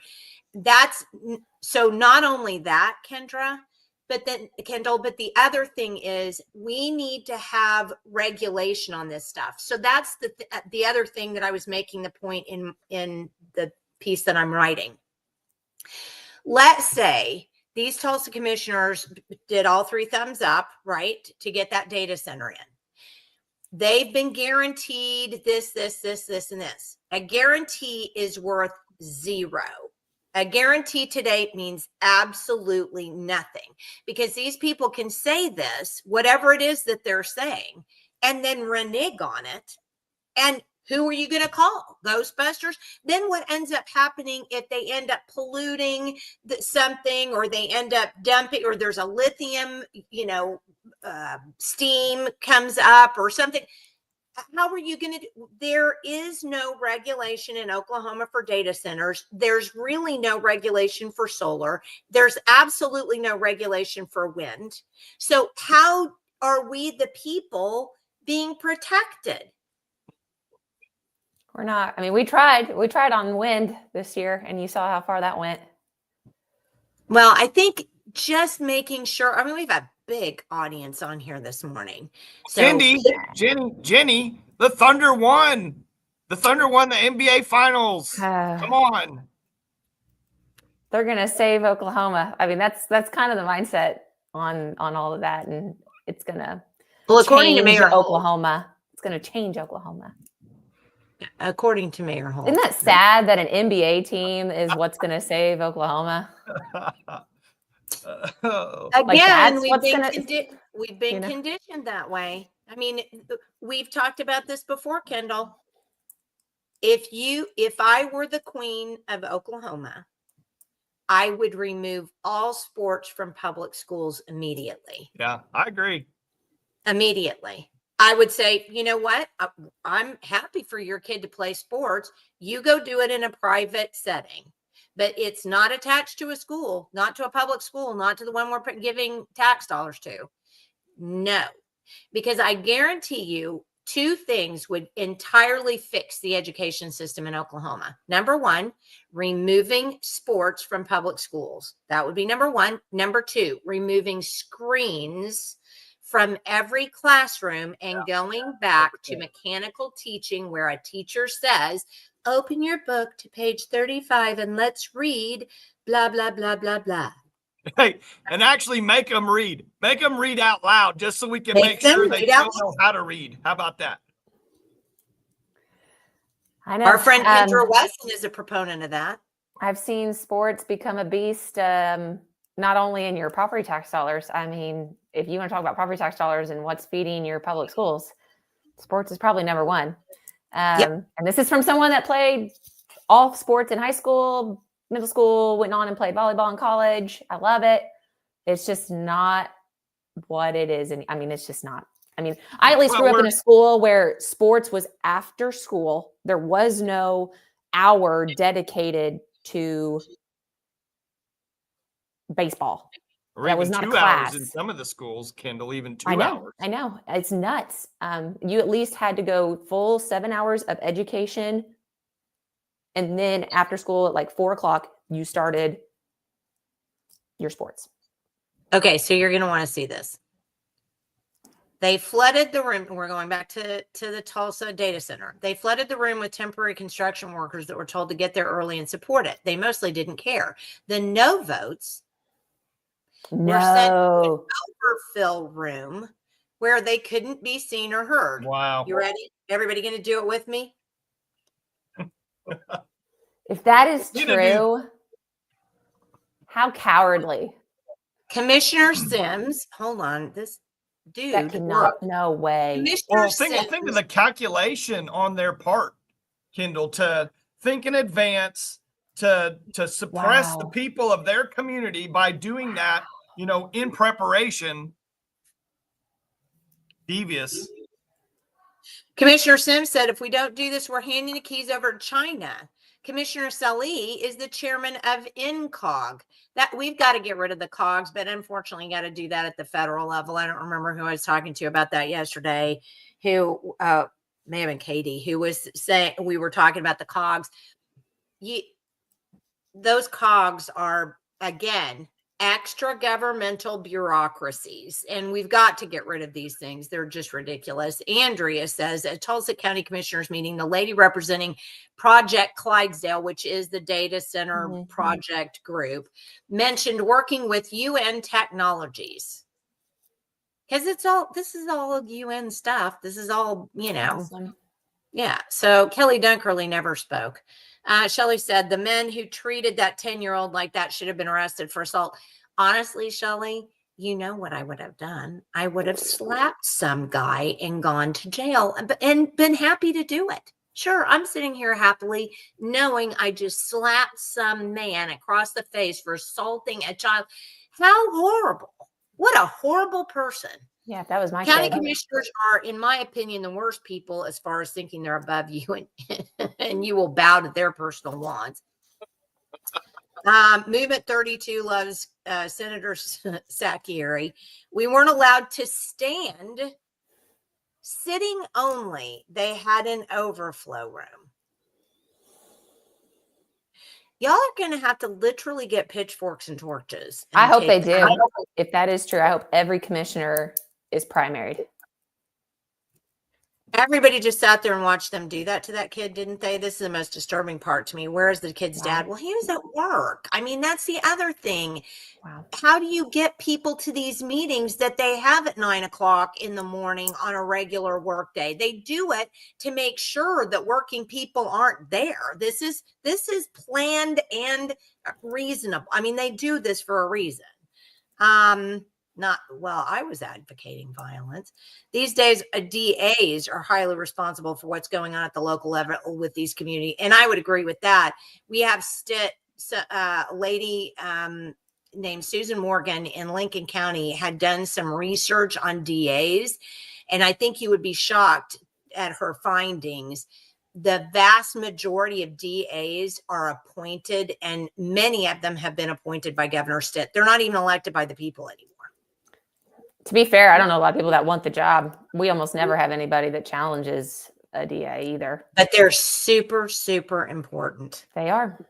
I was told only credentialed media could stand, so I snagged a chair and set it by the media anyway. This Bartlesville, Jess Kane will convince them there will be a lawsuit. That's the attorney. They want meters on our farm too. No pressure, but it's coming. And no chips on my cows.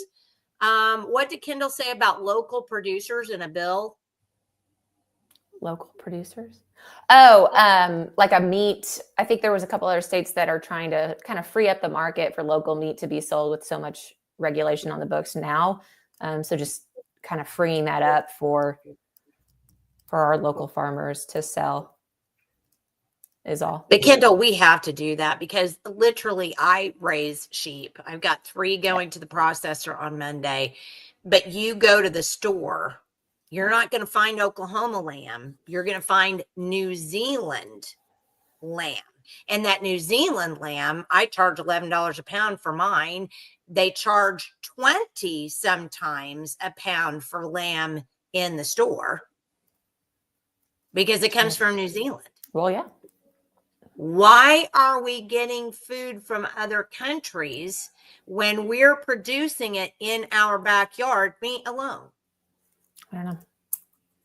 I mean, we did it to ourselves. A lot of we gotta it. undo it. I remember my dad always talking about how well we trained Brazil to grow crops and all this. And now that's who we import mostly from is these industries that we helped when they were hurting. And maybe we shouldn't have. I don't know. But it's like, well, we taught them all of this. We went down there. Farmers went down there and showed them how to grow crops. And now we're paying pennies on the dollar for a bushel of corn. Yep. Rhonda says, I'm so thankful you're one of our senators at the state capitol. Thank you. And thank you, Jenny and Michael, for bringing these podcasts to us. Well, thank you for watching, Rhonda. We always say, if you don't watch, there's no reason for us to have a podcast. If the value of our assets go into blockchain, then we're in super deep trouble. You can argue with her later.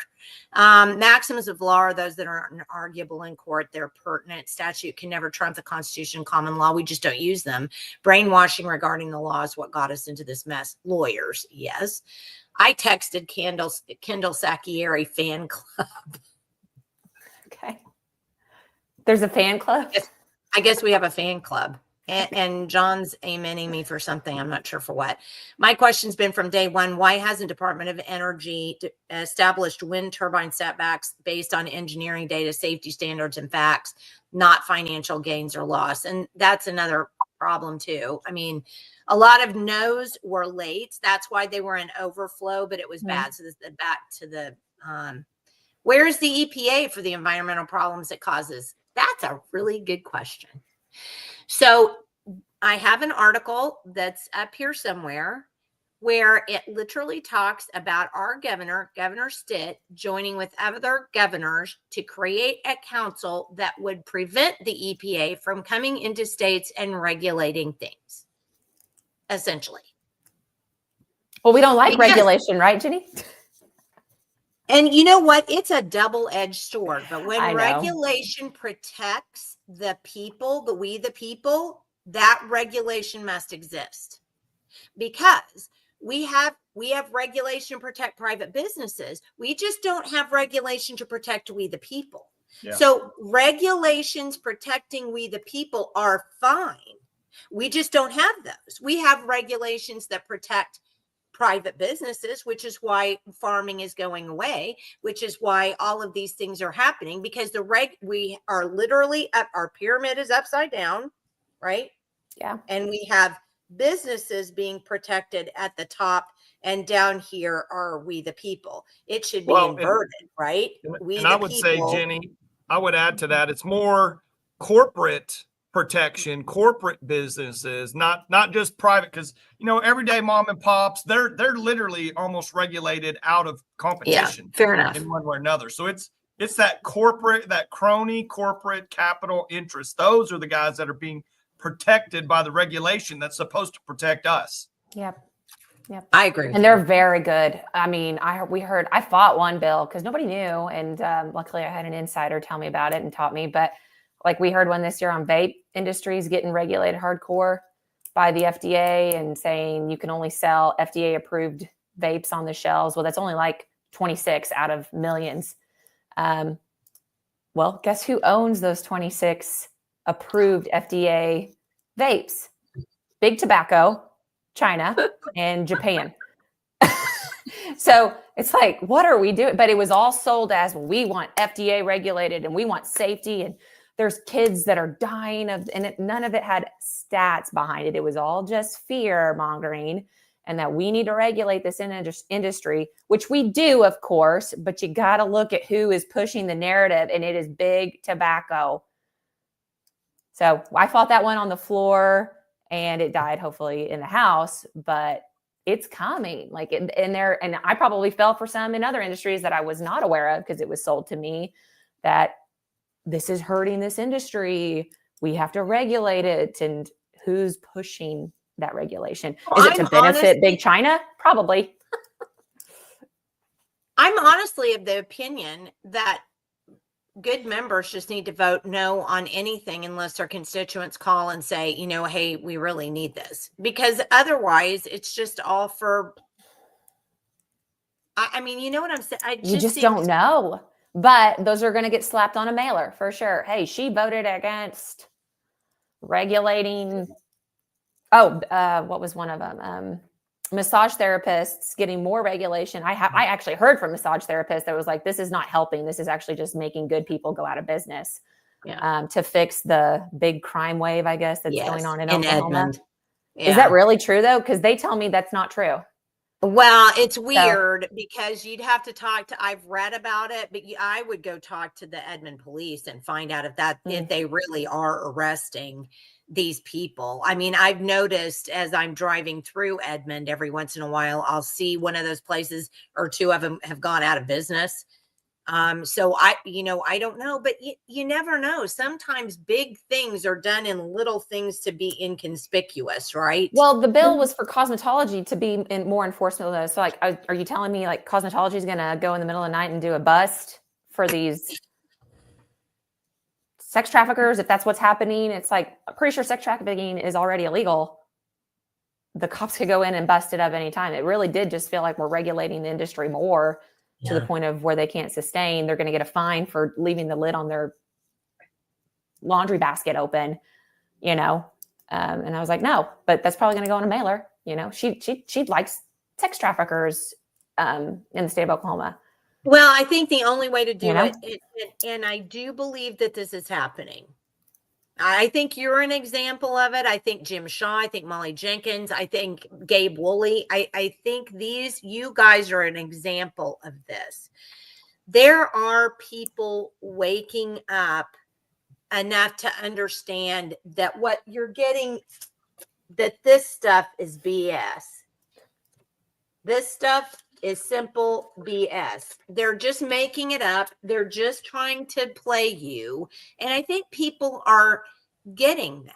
I do, or I don't think we would have seen some of the outcomes of the elections that we've seen. So if we continue to do things like this podcast and people, you know, let's say, you know, a couple thousand people watch the podcast. Okay, that's great, because then they're telling other people what's going on. And I do believe that helps change people's thoughts, right? So I do think, Kendall, it's getting better, and people are learning that those stupid mailers are a bunch of BS and lies from people who want to manipulate you. I agree.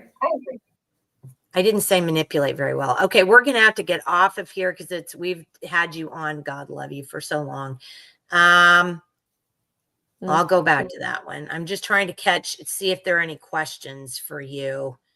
Oklahoma has loosed up the rules to sell meat in one department, yet another department in Oklahoma still has the old rules. So one agency says it's okay to sell, but then not the other agency. That needs fixed. I'd like to see that beef bill. I can actually move meat pretty easily, so I hope it truly helps and doesn't end up hurting. HB,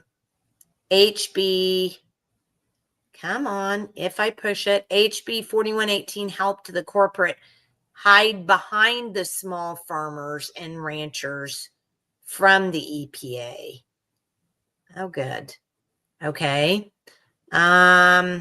UN Technologies, AI, biotechnology, sustainable goals for, well, I would have figured that would have been it. Always see which lobby's pushing it. Oh, the victim in Edmond was my friend. She's talking about the massage therapist, I think. Okay. But the Edmond police should take care of it, she's saying. I lost your mic, Jenny. Oh, really? I can't hear you all of a sudden. I can still hear. Really? I can hear Jenny. Okay. Try your other pod. Can you hear me, Kendall? Uh-oh. Oh, she must have. Kendall lost audio. Oh no, why? Oh, and this is a good one. Can you hear? I don't think she can. I can read it. Can you still hear me? Yeah. Yeah. Okay. Yeah, Jet's doing an interim study on it. I said I would be happy to kind of co with him since I didn't want to do too many of my own. So yes, I'll be participating with him on that. Okay, well, I don't know why you can't hear us, but I'll let you go because we're about at the end. No. Can't hear you. That's nuts. Okay, here, do this. You can text do me this. Okay. if you need to. So hold on while I text Kendal. All right. But okay. So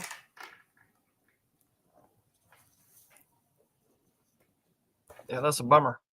Didn't that happen last time with Kendal? Didn't she lose audio at the end of the program last time? I don't know what the matter is. I don't know what is going on. Yeah, we can't hear her now. Now I can't hear you. She's muted.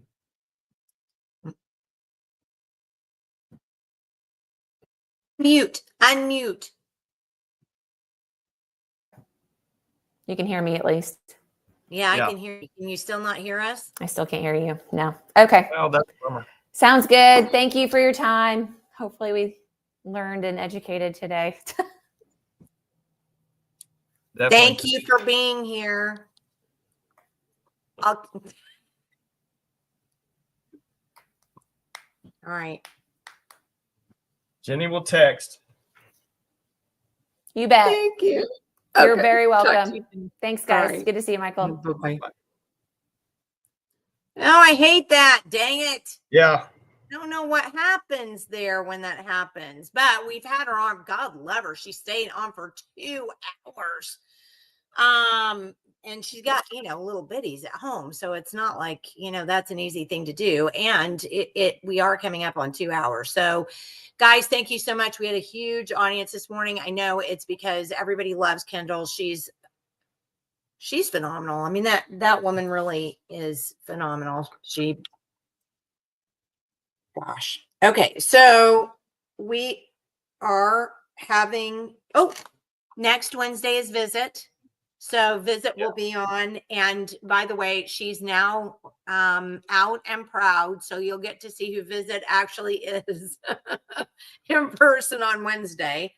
And on the 25th, which is the next Friday, we have David Bullard on, and he's going to talk about the initiative petition bill that everybody is completely freaked out about.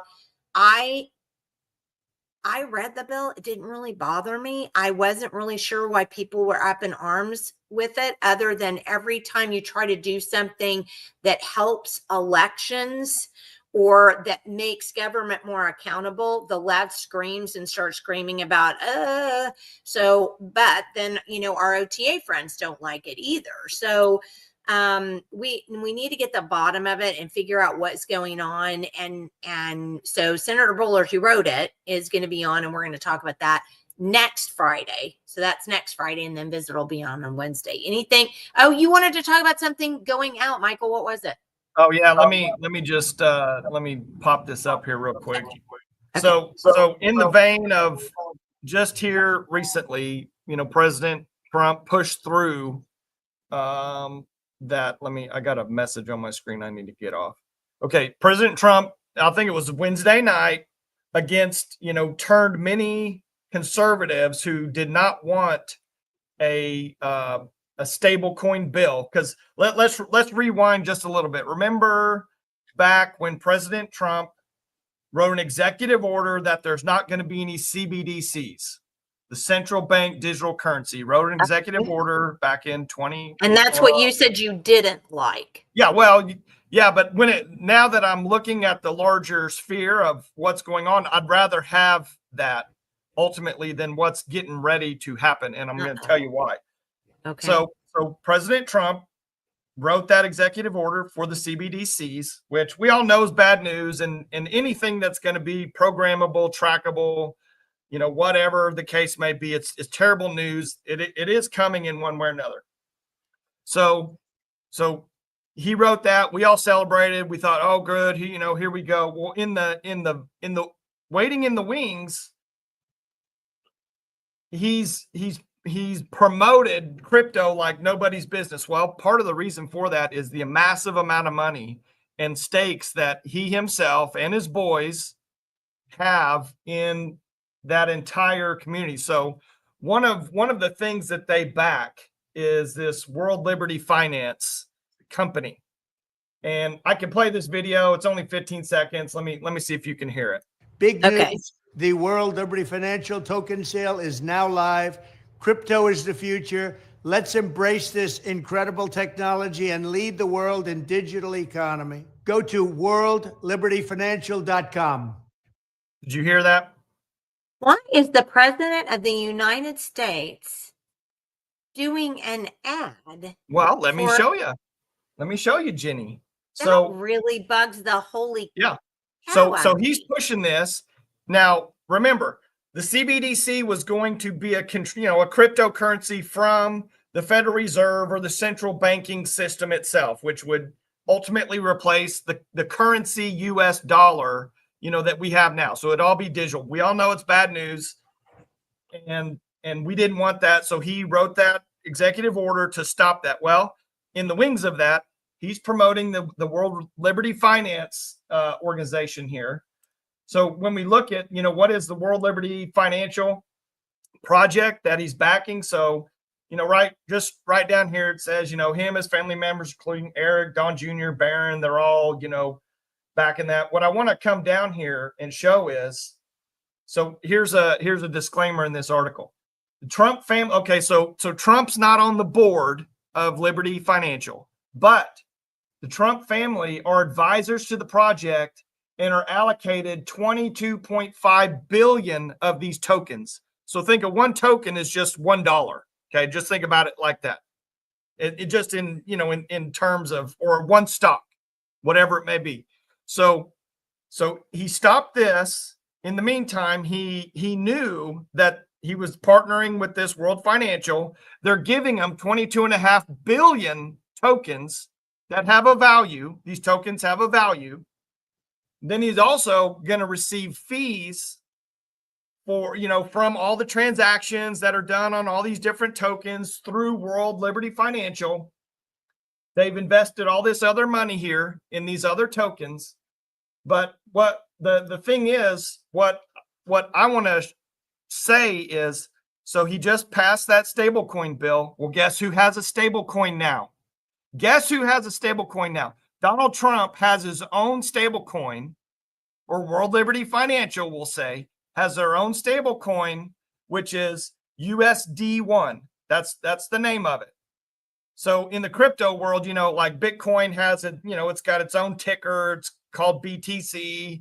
There's all these things. So Mr. President here has his own stablecoin called USD1.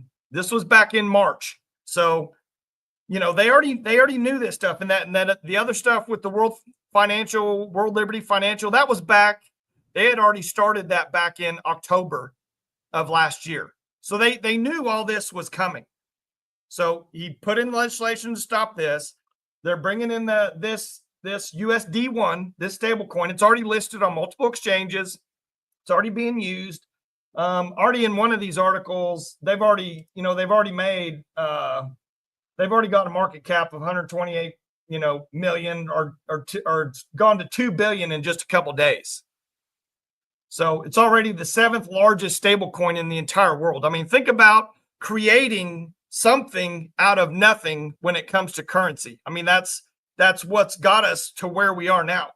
My biggest problem with all of this, and I'll bring that down. The biggest problem is now, Jenny, at least if we had a CBDC, they would be somewhat accountable to Congress in one way or another, or the people, because like right now, even though we know the Federal Reserve is a private bank, they still have to go before Congress, answer questions, get grilled, do certain things. All that's gone away now because you have these private companies like World Liberty Financial, backed by President Trump. You can't ask them any questions. It's a private company. How are you going to get any answers? How are you going to get anything? What if they just issue the president another $50 billion worth of coins, or, whatever? They can do whatever they want. They're a private company. How are you going to track that? How are you going to trace it? And when I was looking into the stable coin, the USD1, the coin that the president's pushing, first of all, you can't own that coin. It's not yours. You get to use it. You can use it. It's programmable. It's controllable. You know, it has all those bad characteristics that we do not want, but you don't even get to own the coin. You can just use it. Like at least now, if you have a paper dollar, that's your paper dollar. You know, the government with, you know, not without force, you know, they can't come and take it only by force. They'd have to come to your house, take your physical dollars out of your wallet. Now, all that's all gone out of, you know, out of the way. I have a major problem with that. I have a major problem that President Trump's pushing that, because he should be the polar opposite of what that is. It should all be decentralized. It shouldn't be coming from a place like that.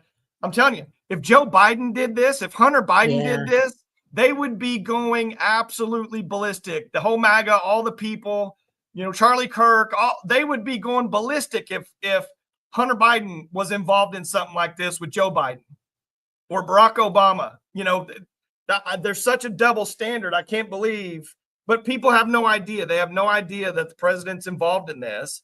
They have no idea that he's got his own stable coin, basically. You know, I mean, he made millions, hundreds of millions of dollars on his meme coin that he launched not that long ago. I mean, it's insane. It's literal insanity. But I wanted to show you that because I have a major problem with that, with him doing a stable coin, which is basically the representation of a US dollar. Okay. So, and as a private company, they can issue as many of those as they want. They can do whatever they want. They're a private company. Wow. So, and that was all just done. And the thing about it is there was a ton of very conservative members of Congress that did not want that stablecoin bill to go through. They were highly against it. You know, this is different than the BBB and different than some of the other ones. This one was done, you know, late on Wednesday night, and whatever he did, he got them to change course and back that in one way or another. But I'm just telling you, that is all 100% financial gain out of thin air, literally out of thin air. Oh, that was what Marjorie Taylor Greene was talking about on Bannon's show. From what I could tell, I didn't watch the whole show. I just watched a clip. I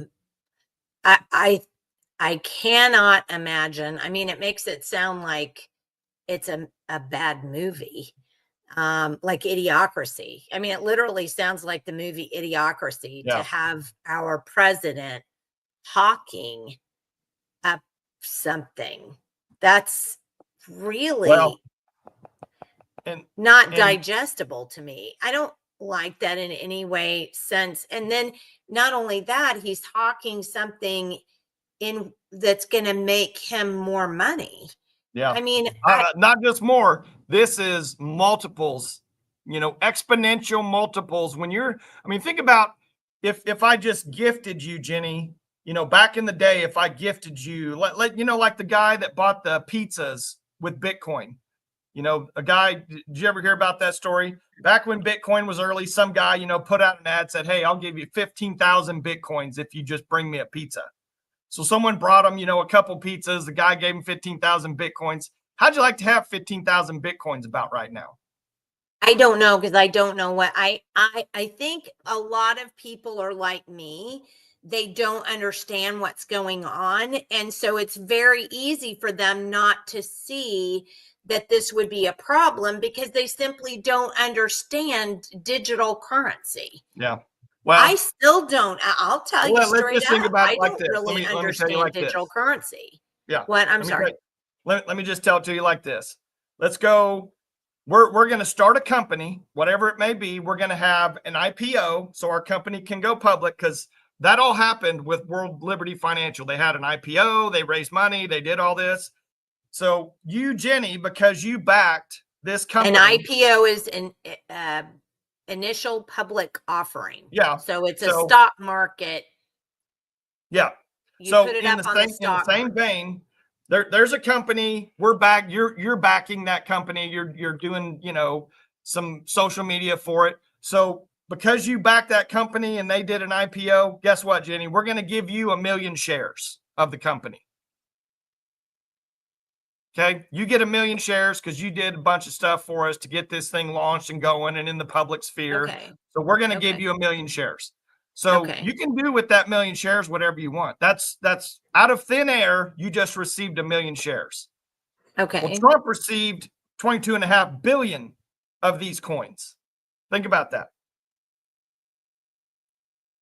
But here's my thing with digital currency. If people don't want it and they're not using it, it's made up out of thin air essentially. So how Well, is that it? the point is they may not be using it now, Jenny. It's going to be the only way to pay a couple years from now, 5 years from now. You're not going to be able to not use it. If you don't have physical dollars that you have in a checking account, if that goes away and you have to use, you get your paycheck deposited to you.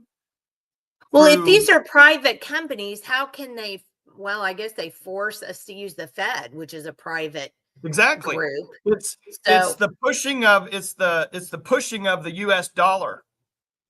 But it's just not physical anymore. It's digital.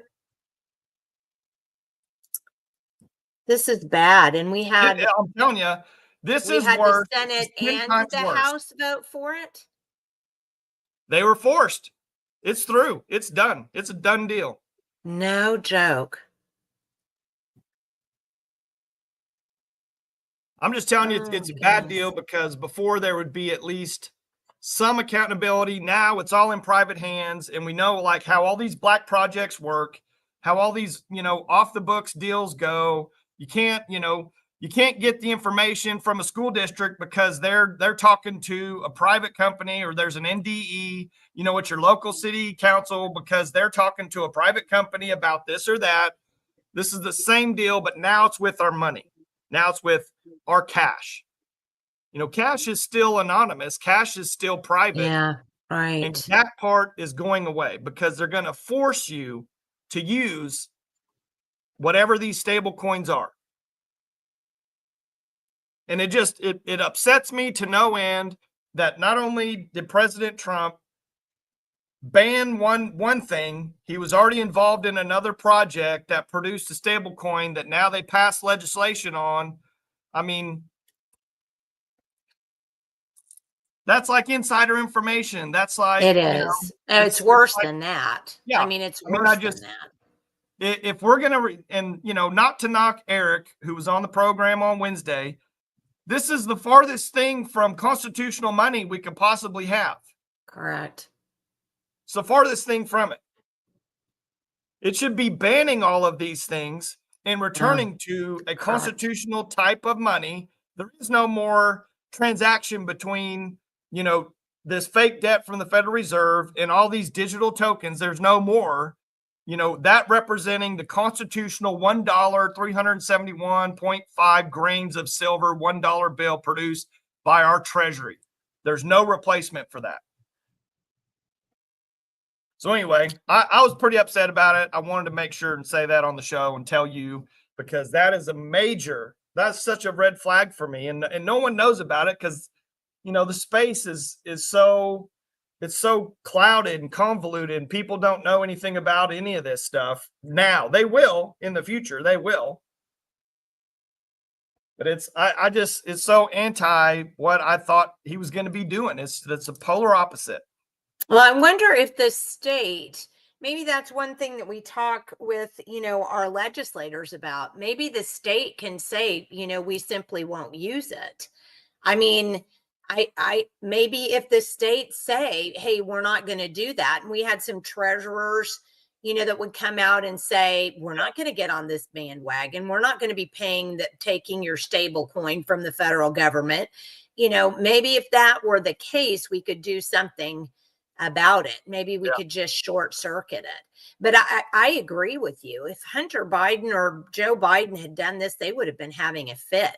And to listen to that commercial with Trump actually hawking, that's just. Yeah, I have issues with that. And yeah, digital is going to be the future in one way or another. And there is ways to do it privately. There's ways to do it completely decentralized where it's not controlled or issued or whatever by the government itself. But this is the opposite of that. This is highly centralized, highly controlled, highly surveilled. It's the complete opposite. And remember, in first term, Trump was so anti-crypto. I mean, he did everything he possibly could to eliminate those markets, hurt those markets, destroy Bitcoin in one way or another. So, I mean, this turnaround. Well, you have to wonder what's happened. Yeah. Then. Well, because they're going to make billions, hundreds of billions of dollars. Because I'm telling you, you have a stable coin. Just the fees alone with the transactions, every time you do a transaction, there's a small fee. Just like Visa, MasterCard, you're eliminating the bank because now you're the one processing the transaction. Now you're the one that gets a piece of that. And the initial, in one of these articles, the initial transaction fees was already like $30-40 million in a month. Think about that. God. Think about that. And that's without even anyone knowing about it in the world using it or being forced to use it in some capacity. Think about But this is all fake money. That's the other problem. There's nothing that part is means anything. They say that what they do is in order, to buy it, if I was going to purchase that particular coin, then I would trade my US dollars now for that coin. And then supposedly, they're going to buy treasuries or they're going to have some type of asset, to back it in one way or another. But, there's no accounting for that because now it's a private company. How are you going to go into, World Liberty Finance and say, hey, I want to see your actual reserves. Right. You got this many coins out. I want to see this many reserves in a bank account. You think they're going to show you that? I mean, good luck. Yeah. But again, what would it matter? Reserves. It's made up money. Well, it's just made up. If they had a 1-for-1, if they had gold and silver and US dollars and treasuries or stocks, But they don't. It's just made up. Well, no, they do have some. They do have some. But there again, it's a private company. So, how do you do it? The whole thing. Catherine must know more than I do. She says Reed Rasner from Wyoming was using that as a selling point that the banks were upset with this because the stable coin revenue will go to Wyoming instead. Yeah, maybe they're based out of there. I haven't looked into the company, but. Okay, well, we've got to stop. It's 2:17. So for those of you who have been with us the whole 2 hour and 17 minutes, mwah! God love you. Must just be the Friday thing. We've talked about who's going to be on next week. Hope you're looking forward to that. Anything else before we get off of here? I think that's it. Okay. All right. Then we will talk more later. And thank you for tuning in today, everybody. Have a great weekend. We'll see you again next Wednesday at 9 a.m. right here on these channels. Blessings.